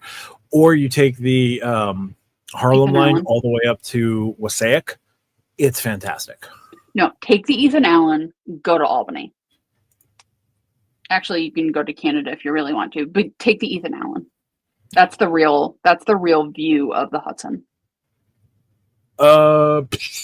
Aside from the obvious Resi credit, I wonder what the Platinum refresh will have. Sounds like a speculation station video for Matt. I'll probably have RJ on for that speculation station, honestly. But I also, we need to get more information before we can truly do a speculation. Because right now we're all just wish casting. Like, every Platinum person is either doom casting, hello Spathco, or wish casting, hello me. Like, there's no actual information out other than we think the annual fee is going up $200. Yeah. So we'll probably see, if they're saying that this is going to launch in the fall, we'll probably see some sort of leak hitting the Chinese sites around Labor Day. And, we can work off of things from there. I don't think it's going to be a major refresh, honestly. Like, I could see it going up $200. I could see them slapping a Resi credit. I could see them slapping a Hilton credit and replacing the Saks credit with something else just in case. I mean, the Resi credit could be the Saks credit. Yeah. Like, they could get rid of the Saks credit. So you're gaining $250, but it's going up $200. But most people aren't going to use the Resi credit unless you live in very specific areas. Yeah. So I could absolutely see that being the case. So, I don't think we're going to see huge things with it. Like, the FHR credit is going to require 2 nights. I think the FHR credit will go up. I think the Resi credit will go up. There will be a Resi credit. I think they could swap out the okay. Here are the credits I think we could see. FHR goes from 200 to 400, becomes biannual, and requires a 2-night stay on both sides. Semi-annual, sorry. I think it has to go to 2 nights, but I don't think that's an Amex change. I think the hotels are saying to Amex and Chase and all of those issuers, no more 1 night, because they don't make as much money on 1 night as 2, even with the credits. Absolutely. So FHR to $400, but it's going to require 2 nights and it's going to be semi-annual. Yes. I think that's pretty easy. Resi, $200 to $300 semi-annual. Mm-hmm. So you're vetted. That's $750 in new credits that are just whatever. Happy Tom joins us and mentions clear concierge credit. I think you get clear and clear concierge, probably. I don't know if they'll go concierge. I think they'll keep the clear. Clear, yes. Gate, maybe. Full concierge, like the whatever top level concierge that came out. I don't know that they go that far, but the Centurion will get that. Yeah. So that I could see. Quarterly Hilton credit, I could see that. So that's $200 on the quarterly Hilton, an extra $99 on the clear credit that's already $209, semi-annual $300 Resi credit, $400 2-night stay required FHR credit. That is just over $1,000. And annual fee goes up $200, and they don't touch the multipliers. That's probably what you're looking at. Oh yeah, here's the thing. Do I think they're going to go 1.5? No. Yeah. If I could make them go 1.5, would I? Yes. Yeah. Even 1.5 mobile wallet would make me happy. Yeah. QC Man, we just covered that. Sarnia. Hey, I want to drive the Ambassador Bridge across the lake. That would be fun. The only reason I know about Sarnia is the Sarnia Sting. Yes. So and guess what? They're right there in Upper New York as well. Of Montreal. Quebec plates. I have not, but it is on my list of hotels to stay at. I was going to last winter, and then we got a huge storm. Yeah. As we're wont to do. I have to go up to your neck of the woods in August. I wonder how much per night is the Saranac? It's a decent amount. Hold on. we're gonna fact check. Hold on. Part of me feels like Amex makes too much money on people to use the plat to pay for dinner to increase the 1x to 1.5. Yeah, nope, double. You're not wrong, but like 1.5 would be amazing. Is all I'm saying. But here's the thing: if you do it on mobile wallet, most of the people who are paying for dinner on it aren't using a mobile wallet for dinner, so it could work. 1 room or 2, Matt? One room. I'm asking so I can fact check the price. I only need to accommodate a family of 3. I don't know. Maybe you stick your kid in another room. There's no way my kid with her neurodivergence is going to be allowed to have a separate room until she's like 19. It's going at about 270 right now. Points?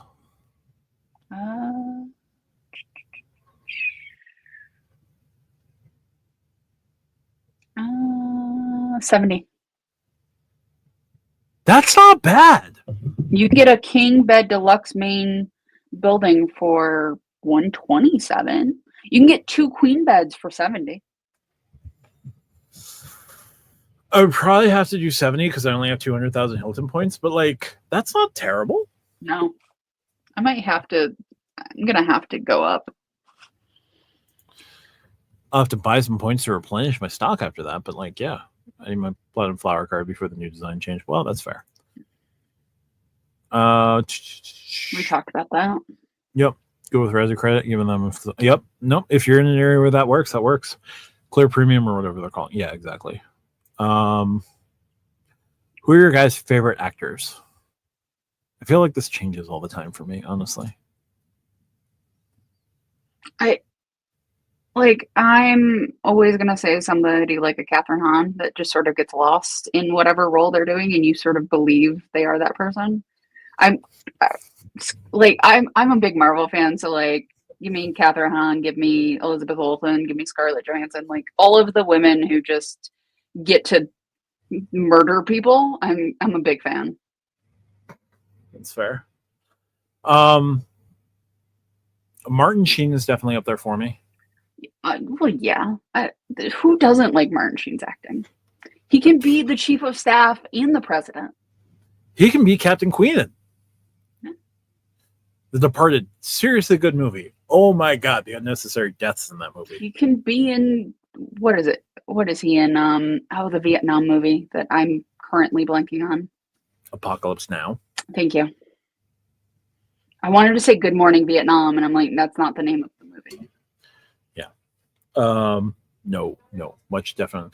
Denzel also way up there. Denzel, Morgan Freeman can be way up there.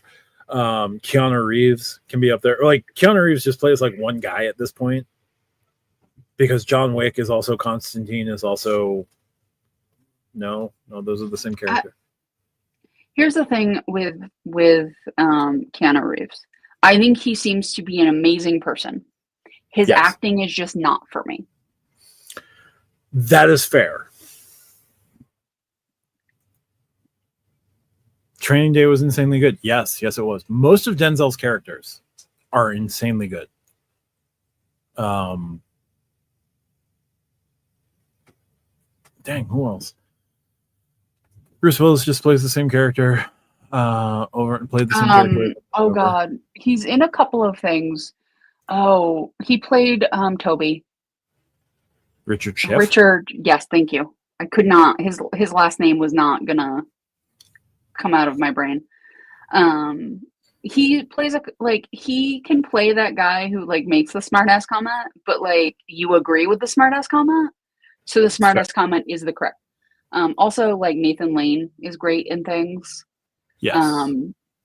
I mean, Robin Williams was an incredible actor. He probably is in my top 3 because he could do comedy, he could do drama, he could do anything. And you believe the Photo movie he did where he's the super creepy dude. Is amazing. I do think growing up is realizing that he is the villain of Mrs. Doubtfire. So that is, I really liked Mrs. Doubtfire as a child, but when you rewatch Mrs. Doubtfire as an adult, oh my God. Yeah, like he's the villain. Yeah. I do like Daniel Craig. Like I like Daniel Craig in the flamboyant roles. Like give that man not a James Bond suit and he's fantastic. I don't know. Well, okay. Craig is definitely he's a ranked Bond for me, obviously. And yes, he's great in 8mm. He's also great in the, oh my God, what is the Sam Jackson is just Sam Jackson. He's incredible. Sam Jackson is timeless. 8mm. What is the movie I'm thinking of where it's Ethan Hawke stands up on the desk and does the "Oh Captain, My Captain"? Dead Poet Society. Yes. Like he does drama fantastically. Stellan Skarsgård. I'm not aware of Stellan, but if he's like anything like Bill and the other Skarsgård. Oh, you know who actually might be my favorite actor? Doug Jones. Okay. Saru in Discovery. Mm-hmm.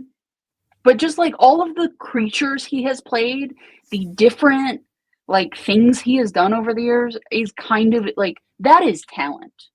Like to be able to put on that much prosthetic and do things is incredible. Yeah. He's also insanely thin. He's like 6'7" and like 170 pounds. It's insane. Yeah. Where was I going with this? Oh, Daniel Craig. So Daniel Craig as Bond is one thing. Daniel Craig in Layer Cake. Layer Cake is one of my favorite movies. Mm-hmm. You get Daniel Craig kind of like auditioning for Bond. You get Colm Meaney, so you get a Star Trek reference. You get Michael Gambon, who plays Eddie Temple, who's like another person we could add to this list. Absolutely. As well as Ian McClellan, as well as Patrick Stewart, as well as, other Shakespearean trained British actors who are in that same ilk. Double. Meryl Streep is just a given. Like, she is just also, yes, assumed. Daniel Craig is definitely underrated. I still want to see Daniel Craig and his wife in a movie together just because they have such different styles of acting. It would be very funny just to see them merged. Like Evelyn from The Mummy meets like the guy he played in The Murder Mystery. What about his character in Tomb Raider? I mean, yes, but Brendan Fraser would have to punch him because he'd hit on her. So like Yes, that That is would true. be interesting dynamics over dinner after the shoot. For anyone who has not seen Layer Cake, okay, here's how great Layer Cake is. One, Layer Cake launches Matthew Vaughn as a director. Mm-hmm. Without Layer Cake, you don't get a couple of the X-Men movies. You don't get, oh God, what else has Matthew Vaughn done? He's done a ton of different things since Layer Cake. You don't get the Daniel Craig audition for Rachel Bond. Weisz is phenomenal, but watch her in like The Favorite, and she is not peppy. Dear God, is she not peppy in that movie? Leon agrees. Layer Cake is 10 out of 10. You get Sienna Miller. You get Dexter Fletcher. Dexter Fletcher is a fantastic actor. Oh God, I could go on and on about Layer Cake. Call Meany's in that movie. You get the other actors around him. Layer Cake is what brings Tom Hardy back into acting after the disaster that is the Star Trek movie that he plays the villain. That Star Trek movie, Nemesis. Tom Hardy, very like I need to rewatch it. The movie he drives around in a car and takes phone calls. Tom Hardy's acting is incredible. Yeah, Tom Hardy after Star Trek Nemesis was about to give up on acting altogether. He was done with acting completely after Nemesis. Like Nemesis broke him as a person. Layer Cake is his first foray back into acting, and you don't get any other Tom Hardy movie after Layer Cake. And his part in Layer Cake is literally like maybe 25, 30 minutes of total screen time. But he plays Clarky really, really well. Yeah. Tom Hardy is underrated too. Yeah. Like Layer Cake, if you haven't seen Layer Cake, go watch Layer Cake. Yeah. Also, like all of the women in Ocean 8, easy, like for like Anne Hathaway is like a really good actress. I don't know why she became like a meme on the internet. But you know. Leon, absolutely right. Lock, Stock, and Two Smoking Barrels and Snatch are also 10 out of 10 movies. Like Guy Ritchie, before he meets Madonna, Guy Ritchie is a fantastic director. I mean, whose life isn't better before they meet Madonna professionally? That is fair. Stellan is the father of the other Skarsgård. He plays Eric Selvig in the Marvel movies. Okay, got it. Fassbender. So he's the boss of the Skarsgårds. He is the original Papa Skarsgård. Yes. Fassbender, also fantastic. Inglourious Bastards, like his role there, very small, gets killed unfortunately too freaking early in the movie, but like he's awesome. I'm gonna say a thing. J-Law, good actress. Speaking of Fassbender, Jennifer Lawrence. Somebody who's won multiple Academy Awards, and like people dog on her acting, and I'm like, people like just because she was a bad Mystique, she should not have been cast as Mystique. She should not have been, but they needed her name. I understand where they went to with her with Mystique because Rebecca Romijn right, but Jennifer Lawrence is a very good actress. She does not have she cannot do the Rebecca Romijn thing, and they were trying to recapture that. So QC man, here's the TLDR. Don't be that guy. You're divorced. Yes, you want to see your kids. Going to the lengths that he goes to be with his kids and keep his connection with his kids.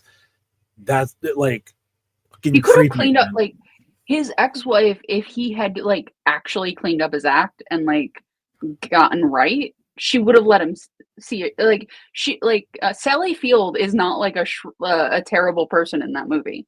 Like if he had put in the work, she would have let him see the kids. The problem was he was such a gigantic man-child that she couldn't trust him. And proving you can't trust me by doing the things he does in that movie. Yes, Amy Adams is great. Yeah. Mrs. Doubtfire is one of those movies that you can watch in the 90s, enjoy it in the 90s for what it is, and when you rewatch it in the 2020s, you rewatch it with a completely different set of eyes. Like, literally, bad take, and yes, we're 2 hours and 15 minutes in, and I am way too deep into this bottle of dough ball. I'm going to say this. I love John Hughes. John Hughes movies, watching them in the 2020s is fucking creepy. To be fair, watching most 80 movies that are supposed to be comedies or romantic comedies is a terrifying experience as a woman. Like, also true. What? Oh God, what's the one where they make a woman like in a computer program and they just perv on her in the shower? Weird Science. Yes, like that was a completely normal idea in the 90s. Or like Phoebe Cates getting out of a pool at like 16. She was 16 in Fast Times? I think her character was supposed to be 16 or 17. Well, I'm going to need a chemical shower. But like that was the entire genre of movies in the 80s. Yeah. It's like, look at even like all of them. Like that was the prevailing, like how the movies were. I mean, I will say one of my favorite movies it holds up in some ways, does not hold up in others, is Cider House Rules. Okay. I still like when Michael Caine says, you know, you princes of Maine, you kings of New England, like that speech is great. I'm only aware of that through I know Richard Dreyfuss is in Cider House Rules. I know that is a line in Cider House Rules, but I only know that line through American Dad. So like I have not seen Cider House Rules, but I should probably go back to that. QC Man is also correct with Idris Elba, who should have been cast as Bond at some point. It's really terrible that he wasn't. Sally Field or like Idris Elba as Doctor Who instead of the kid Can he be the most interesting? Like I don't want to just like cast him into Secchi's commercials, but I feel like Idris Elba like literally could be the most interesting man in the world. Oh, he absolutely could have taken the mantle as most interesting man in the world. Yes. Sally Field is yep. Sally Field is the fucking good guy. Yep. Also Leonardo DiCaprio. Leo's characters are really good. Here's the thing. I'm not a fan of his acting. Like it's like he can be a very good actor. I don't personally enjoy watching him as an actor because I can see the steps in his mind of what he is doing. Yeah. I tend to like actors that disappear within the role, and he does not do that for me. I do not begrudge people who enjoy him. What's Eating Gilbert Grape? Like that version of Leo, I like. The current like Wolf of Wall Street and stuff, I'm not. Wolf of Wall Street is an over-the-top character. He's amazing in The Departed. I did not enjoy. Again, I'm not saying that people should not enjoy him. I'm saying for my tastes. So Billy Costigan's a great character, but Billy Costigan gets overshadowed by Frank Costello, gets overshadowed by Matt Damon. He's great in Django, but I'm sorry, double. I'm not a fan. He's also great in Blood Diamond, but I haven't seen Revenant, so yeah, that's also fair. Leo DiCaprio, I don't care for Titanic. There's some other stuff that he's in. Shutter Island's a really good actress. She is. I'm not here to besmirch Speaking of Titanic. Yeah. I was just speaking of Titanic. Some Kind of Wonderful was pretty good. I don't think I've seen it. The world has moved forward since then and now is trying to move back. Yes. 80s teen rom-coms are all problematic now through the lens of now. In the time frame that they were released, they were fine. Here's the thing. They were still problematic then. They were just accepted. There's a difference. We're not talking 1880s morals. We're talking morals from both. You and I were both alive in the 80s. This is not barely 75 years ago. Like this was still a relatively recent time. Like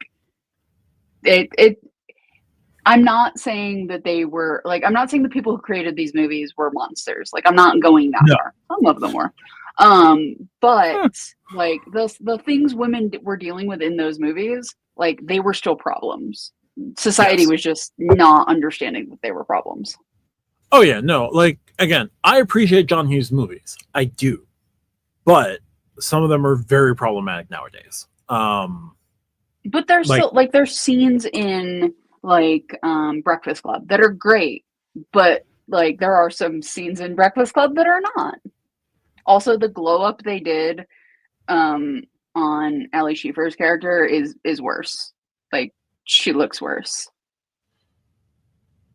I did like this full character breakdown right now at some point of all the characters from the Breakfast Club, where like Bender is a product of abuse. Mm-hmm. Claire would almost never have been put in the situation that she was put in to be in Saturday detention because she was the popular girl. She is a plot device. Yeah. But she's the child of neglect. She's a child of neglect, yes. A different sort of abuse. Ali Sheedy is just there out of boredom and probably autism. I mean, yeah. Brian is there from another form of parental abuse. Brian also would not have been put in detention. Brian would most likely have benefited from a psychiatric hold for 72 hours. Andrew is another form of parental neglect, parental abuse. Andrew probably would have been facing assault charges. Who am I missing? No, that's all the kids. That's all of them, yeah. So, oh, Keith, don't get me started on that question. It's still a problem. It's very much so a problem nowadays. Planes, Trains is my favorite John Hughes movie. Planes, Trains does not play into the same tropes that his other like John Hughes writing a comedy. John Hughes is fantastic at writing a comedy. John Hughes writing teenage comedy or teenage rom-com, there's problems in almost all of them. Yeah. 16 Candles, hugely problematic. The Breakfast Club, kind of problematic. Better Off Dead. How bad is Better Off Dead? It's been a very, very long time since I've seen that. QC Man, the guy going into the girls' locker room is bad. But like that still is used in like some Wayans movies have still used that in like the 2010s. Like White chicks. White chicks. It's one of those things where it's like it is cross-dressing in movies is I think always going to be a thing that happens. It just depends on the situations you put people in. Sam, let me just say, glasses, no glasses. Glasses, no glasses. My favorite version of we're going to do a makeover is in The Librarians. Rebecca Romijn is the like protector. And they're like, they take her to an event. It's a fancy event that they're trying to like steal some things from. And they have Rebecca Romijn walk downstairs after like putting a dress on and acting like, oh my God, like we didn't know she was hot. Of all of the actresses you could get to pull that off, of like, we're just going to take you from pants to a dress. I did it with Rebecca Romijn. It is still one of the funniest moments. Like, I cannot not laugh during it. Because like the guys' faces are like, oh my God, we didn't know you looked like. I'm like, hath no eyes. Like, I am. It cracks me up every time I watch that. Let me just say, you may be in awe of my aura. I like the idea of seeing properly, and I can barely make out my computer screen right now. So wait, are you Clark Kent or Superman? I can't tell. We just going to use some kryptonite and John Cryer holding it near my face. I do love that this live will always devolve into ending at a non-credit card topic. I deeply appreciate that we would just get to the point where really credit cards can fuck off. Like we're going to talk about what we want to talk about. Build, who fucking cares? Exactly. Yeah, no. By the way, Noah Wyle, really underrated. Excellent. I can't watch his like the show he's doing now in the ER. Like I can't do the medical trauma shows like that anymore. Like it just after having enough family members go through ERs to like get care, Yeah. it just I can't do it. But the clips I have seen of him that don't have blood and gore around them are really quite good. Like he, especially the beard, like he's got the matte beard of like he looks so adult with like the beard. You know what I mean? Like he looks so different than like the fresh faced kid on ER, or even Yeah. like the librarian, like who was clean shaved. I loved him in the Librarian. Clinton, have a good night. I wish he was in the Librarian more, like the TV show. Oh yeah, no. Like the episodes where he shows up from time to time are great. Are the best.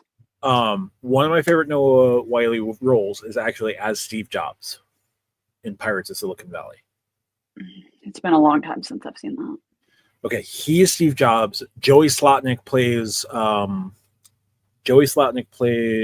Steve Wozniak, and Anthony Michael Hall plays Bill Gates. Okay. This is a 1999-2000 era like TBS movie, like made specifically for TBS. Mm-hmm. Like Noah Wyle is fantastic as Steve Jobs. When they did when there was that little mini run of Steve Jobs movies where Fassbender plays Steve Jobs and Ashton Kutcher plays Steve Jobs, they should have cast Noah Wyle in one of those two movies. Can I say a hot take? The canonization of Steve Jobs is bad. Yes. It is bad. Like, look, Steve Jobs made some really good decisions as a businessman and a CEO. He had standards for Apple that sometimes I wish the companies would go back to. The amount of products they had, the overlappingness, all of that. Like, there are things that I agree with Steve Jobs on.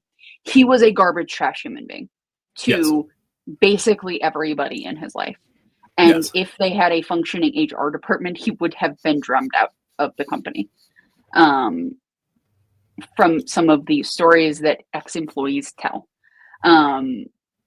So yeah, no, I think Steve Jobs as a CEO was very good? Yes. Do I think he was a good person and we should maybe not canonize him? Also, yes. And this is coming from somebody surrounded by Apple product. One is on my head and the other is on my wrist and multiple computers. In my ears, on my wrist, by me, doing this podcast. Physically, how you're seeing me, my phone is my camera. Like, I am not somebody who does not like buy into Apple, but probably has displays. I don't actually. Oh, okay. Well, you would if you could. Yes. If they had the jobs is bad. Yeah. But the way that he has been canonized, like, it makes me feel icky. Like, Tim Cook seems like a better human being, but a less good CEO in the way that Steve Jobs was a very good CEO in certain aspects. I would like to merge them. So here's the thing. Tim is a product of what Apple became. Yes. And Tim largely had a hand in crafting with his genius. He was the process guy. He was the supply chain guy. With his genius in operations. Like, I will grant you that he is fantastic at those things. Tim is also a better human being. Yes. Steve, like, the fact that Steve stole from Wozniak, the fact that Steve neglected to accept Lisa into his life until she was an adult, or like near an adult. The fact that Steve left his girlfriend who he impregnated, who begat Lisa, like, garbage. Steve's actions that led to his first dismissal from Apple, garbage. Steve's like time at Next and creating Next, not great. Steve as a business leader from when he returns in 97 is a much different Steve than what we saw before 97, and like he had to do those things, but like still a garbage human outside of like launching the Macintosh. Yeah. Yeah. I don't know if Apple would want a visionary right now. Like in the same way, because I don't think they would make as much money. Forstall flamed out. I flamed out. Schiller flamed out. Cook makes the trains run. And Cook has maybe 3 or 4 years left, and then I think he's going to retire. John Williams just retired. Jeff Williams? I thought it was the COO just retired. Jeff was the COO who was also running Watch. Yeah. John Williams. I switch them every time I think of them. Every time.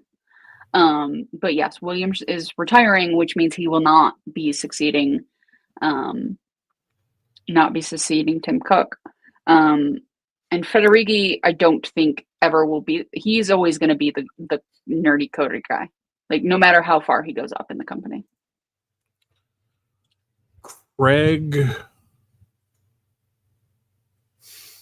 I don't think he's the CEO. I don't think I do question if he would ever want it, because I think he cares so much about the ones and zeros in terms of the code.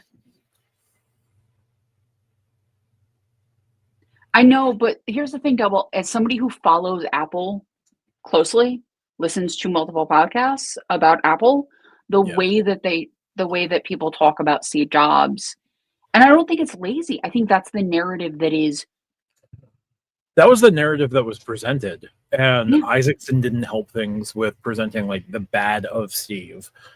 Everybody wants to forget the bad of Steve. That is the thing. Everybody wants to forget the bad of Bill. Everybody wants to forget the bad of these giants in the industry. Like Larry Ellison's a fucking crackpot at this point. But what he did in building Oracle is, you know, what it is. Take in point like Elon Musk. Like Elon, never really a good businessman. Not even in any way, shape, or form, but like a good. He started on third and has maintained it. Yes.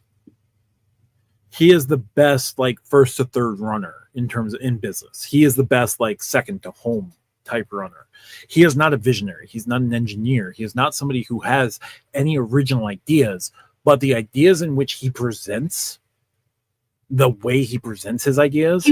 He wants to be Steve Jobs. Yes.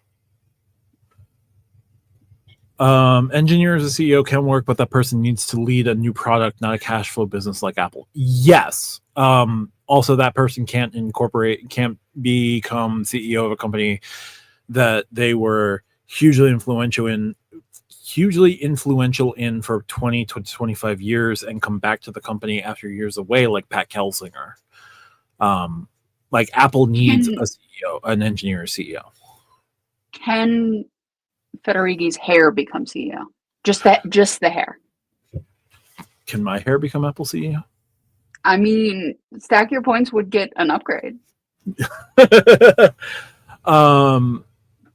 Honestly, it's not Deidre. She's at HR. You never let the HR person become CEO. That's just a recipe for disaster. There's another one that I cannot think of her name. Hold on. It's not Lisa Jackson. There was somebody else that I was thinking of. Does Apple hire the next CEO from within, or do they go outside the organization? Catherine Adams. Oh, no, I'm sorry. She's general counsel. They're not going to hire the general counsel. Usually a bad idea, but if you're going on a you're about to get sued with everybody. That'll be the worst. Yeah.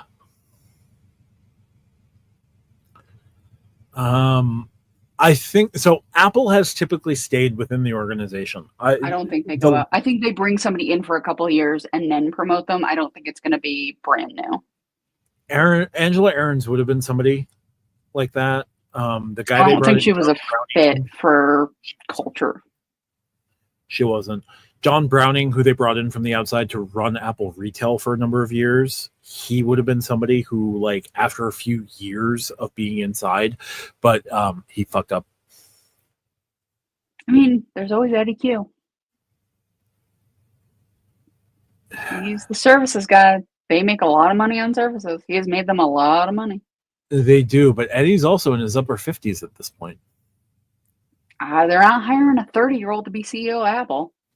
They're not, but they would do well with somebody in their late 40s who's like, launch some shit. But yeah, I don't think they're going outside.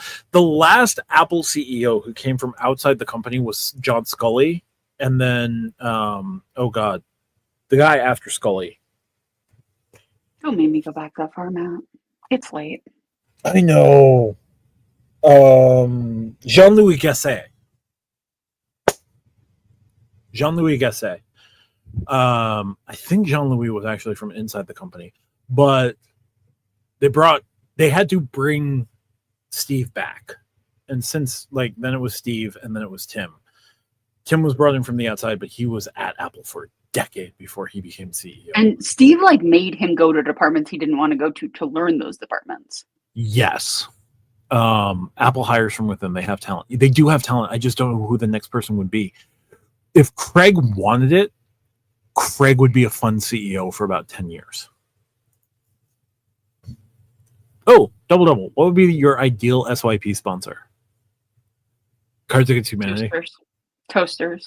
I want all of the toasters. Can you imagine Lonnie or me doing a toaster review? You know what? You know who I want to do the toaster review is Craig, because the amount of money that man spends on food. Yes. I got these dino nuggets for the little man. You know, all of the things that man must heat up for the multitudes of people he feeds. The Cards Against Humanity toaster sponsorship is by far like the greatest. It's so good. It's so good. Other sponsors, ideal sponsors. Like, I don't want a credit card sponsor. I don't want a bank sponsoring us. I would like the American Express Centurion card to sponsor us by giving us all American Express Centurion cards. Invites for all of us would be great. SYP sponsor, obviously Wells Fargo if Matt made the decision. No, because then we couldn't talk about, like, that's the thing is, like, when you're sponsored by a credit card company or like a rewards app, you can't actually talk about that. Yeah. In a way that's super helpful. Angels Envy would be a great sponsor. Yeah, I was going to say Henry Louisville stays local. 2/5 of the podcast doesn't drink anymore. But Matt can have our share. I would definitely have our share. I would love if Pappy wanted to send me a bottle. We take up drinking again if Pappy decides to send us bottles. Elijah Craig, literally any Scottish whiskey brand would be amazing. I would like Lagavulin to sponsor us and send Ron Swanson to us so we could do ad reads with him. Ron Swanson? No. Richard Schiff. Ron Swanson bought stake in the company at the end of Parks and Rec. Yes, but Toby immediately leaves the White House to go down the street to a dive bar that he knows serves Lagavulin. I mean, if you're going to leak national security secrets, sir, you should have a backup plan. Yeah.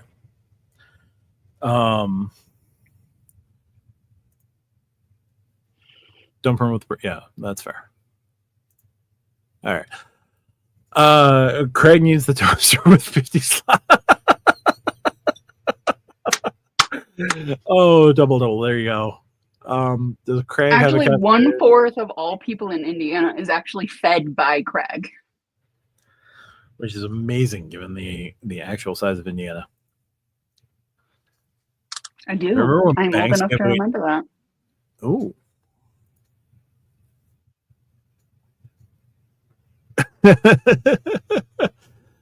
The Lagavulin needs to come with steaks. Can I get a turf and turf, please?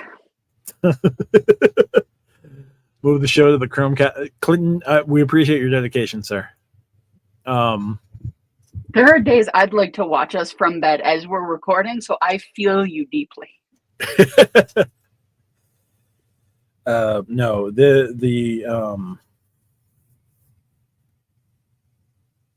I don't know where I was going. You know what? You know who I'd like to sponsor us, Matt? Yo. A watch company. And they can send us samples. And I can have a nice automatic watch to sample. You're going to have to do the reviews on that one. I would be happy to. Yeah. Or fine leather goods for Craig to make into wallets for all of us. You and Craig can handle the fine leather goods. Me and Craig can do the Cards Against Humanity toaster reviews because, well, who wouldn't want to know my opinions on toaster? Can it make gluten-free bread, like, decent? No? Well, it's not a good toaster. B&H Paybu. I'm aware. I'm very aware of B&H. I'm aware of Paybu. It is their financing division. B&H, great company. I know Pay Later is about to get real different. Yup, especially as it's going to get reported to your credit. Just go through Amex or Chase's version of it. Honestly, that is probably going to be safer for you. But B&H would probably be fine. I have no. B&H can sponsor us. I would be pro B&H. I'd be mostly pro B&H. I would have some reservations, but I would take B&H over Best Buy. I would take B&H over Best Buy. You know what? To preserve whatever may happen with a sponsorship from B&H, I will leave it at that. Okay. Knowing how the company is structured. But the Paybu is certainly. Oh, I just got 31,458 confirmed points for Rakuten for August. Y'all, Rakuten can sponsor us if they just give us 50,000 points every quarter. I would certainly take that. Also, Nick Offerman is a pretty good actor. Nick Offerman, also a very good actor. Nick Offerman, like very early in his career, was on The West Wing. Mm-hmm. He was. And also, oh God, what was her name? What was her name? Lagavulin sponsorship. Jill from Home Improvement was also on The West Wing. Patricia Richardson. She is the Republican campaign manager for Alan Alda's character. Senator, I can't remember his name, but he's offered Secretary of State at the end of things with the Jimmy Smith's presidency. She is the Republican campaign manager. She takes him as far as she can. She steps aside for somebody else, and like that person ends up being the reason that he loses. Uh-huh. But it was nice to see her in a more serious role. Yes. Solid actress. Yes. She also played in a TV show where she was a doctor at like an inner city clinic. And she was military. I remember watching the show as a kid, but it's been a minute, guys. Jag? No.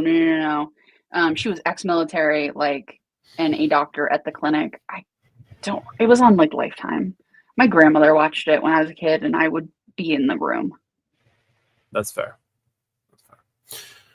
All right, y'all. It is 11:15, just about. We have run close to 3 hours, so longer than your standard stack of points. Any final questions? Anything we want to? I have to find the name of the show before we go, Matt. Was it Dr. Quinn Medicine Woman? It was not Dr. Quinn Medicine Woman. That is West Medicine right there. I remember Nick Offerman doing a collaboration with Lagavulin. Lagavulin is one of my favorite scotches. Strong Medicine. Strong Medicine. It's called Strong Medicine. It was the highest rated original drama on basic cable in 2001. I am old. But yeah, I'm interested to see what AmEx does. I'm interested to see how the leaks go. because I feel like Amex is a company that they will leak exactly what they want. They don't put a ton out that is not what Amex wants out. No. So with Chase, right? I'm amazed that they got the leaks that, like, the lack of leaks that they got with the CSR, right?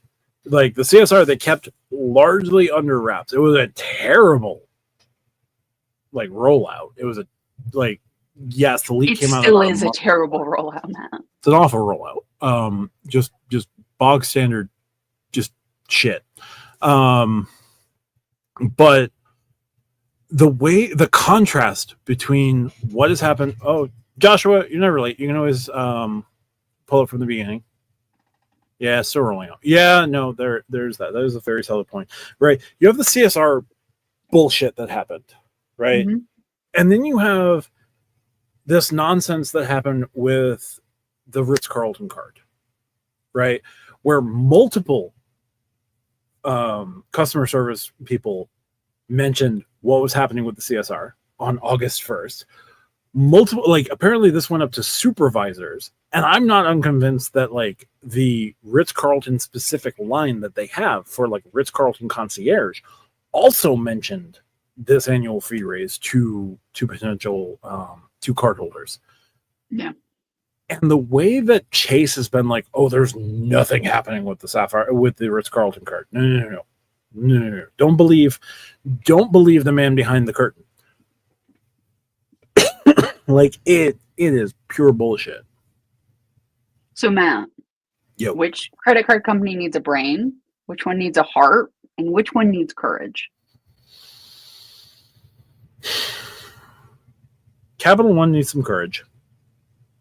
Like, there's dumb shit they got to do, right? They just need to do it.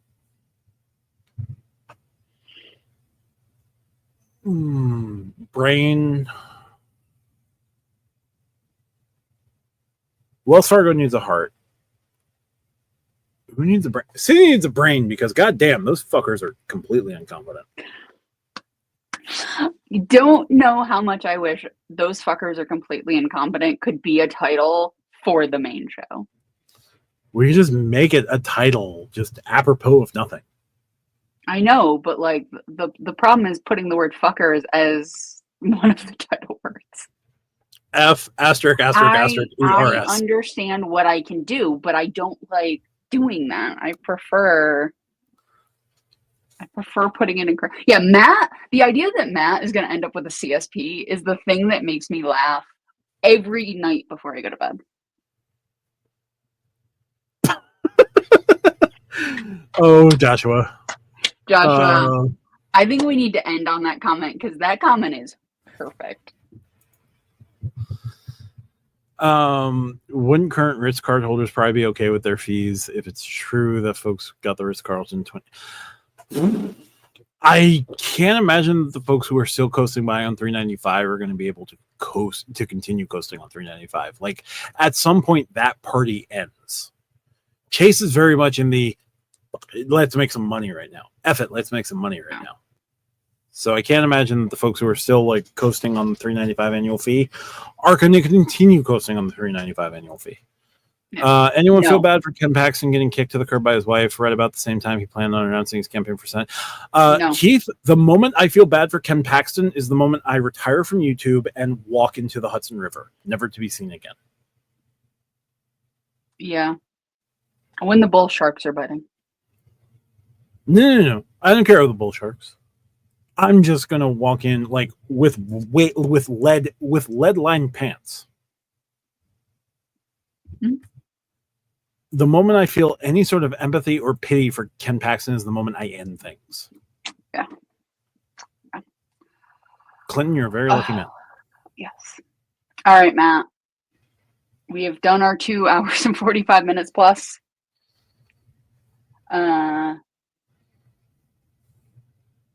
I think it's time. It's time we call it. Yeah, absolutely. Maybe I'll offer him some thoughts and Keith. No, your thoughts, your prayers. Don't waste them on heads like Ken Paxton. Ken Paxton deserves to just be flung into the I think he's playing off the idea that they offer thoughts and prayers. So that's, anyway. QC Man, it's a primary, and currently Kim Paxton is leading in the polls. We've got Colin Allred making another run, and like I want to believe that Democrats. What? Not Beto? No, not Beto. Beto's thinking about another run for governor. Of course he is. Here's the thing, right? Like I love the idea of Colin Allred. Democratic consultants exist. Democratic consultants need to be like shipped to the Marianas Trench and just dunked as far into the Marianas Trench as possible. Democratic consultants are the bane of the Democratic Party. They all need to be fired. Well, there are some Democratic consulting firms that 90%. We'll go 90%. 97. Okay. Matt, say goodnight. Absolutely. Well, I'm not doing another 3 hours of political talk this evening, and you get on this roll, that's where we're going to be. That's fair. That is very fair. Lead boots. No. Full lead outfit. Anyway, that's going to do it for tonight's live. Thank you so much, everybody, for QC Man. Matt. End it. All right, y'all. Thank you so much for checking with Stack Your Points tonight. If you like what we do, hit the like and subscribe button. We are on our way to 1,000 subscribers. Hopefully, then we can start monetizing the podcast through ads. We appreciate your time. Thank you so much for watching. StackYourPoints.com. Check out the ways you can support us there. And if you like what we do here, consider becoming a channel member. There's diamond, gold, and silver memberships. We appreciate you guys. Thank you so much. Talk to you soon. Bye for now.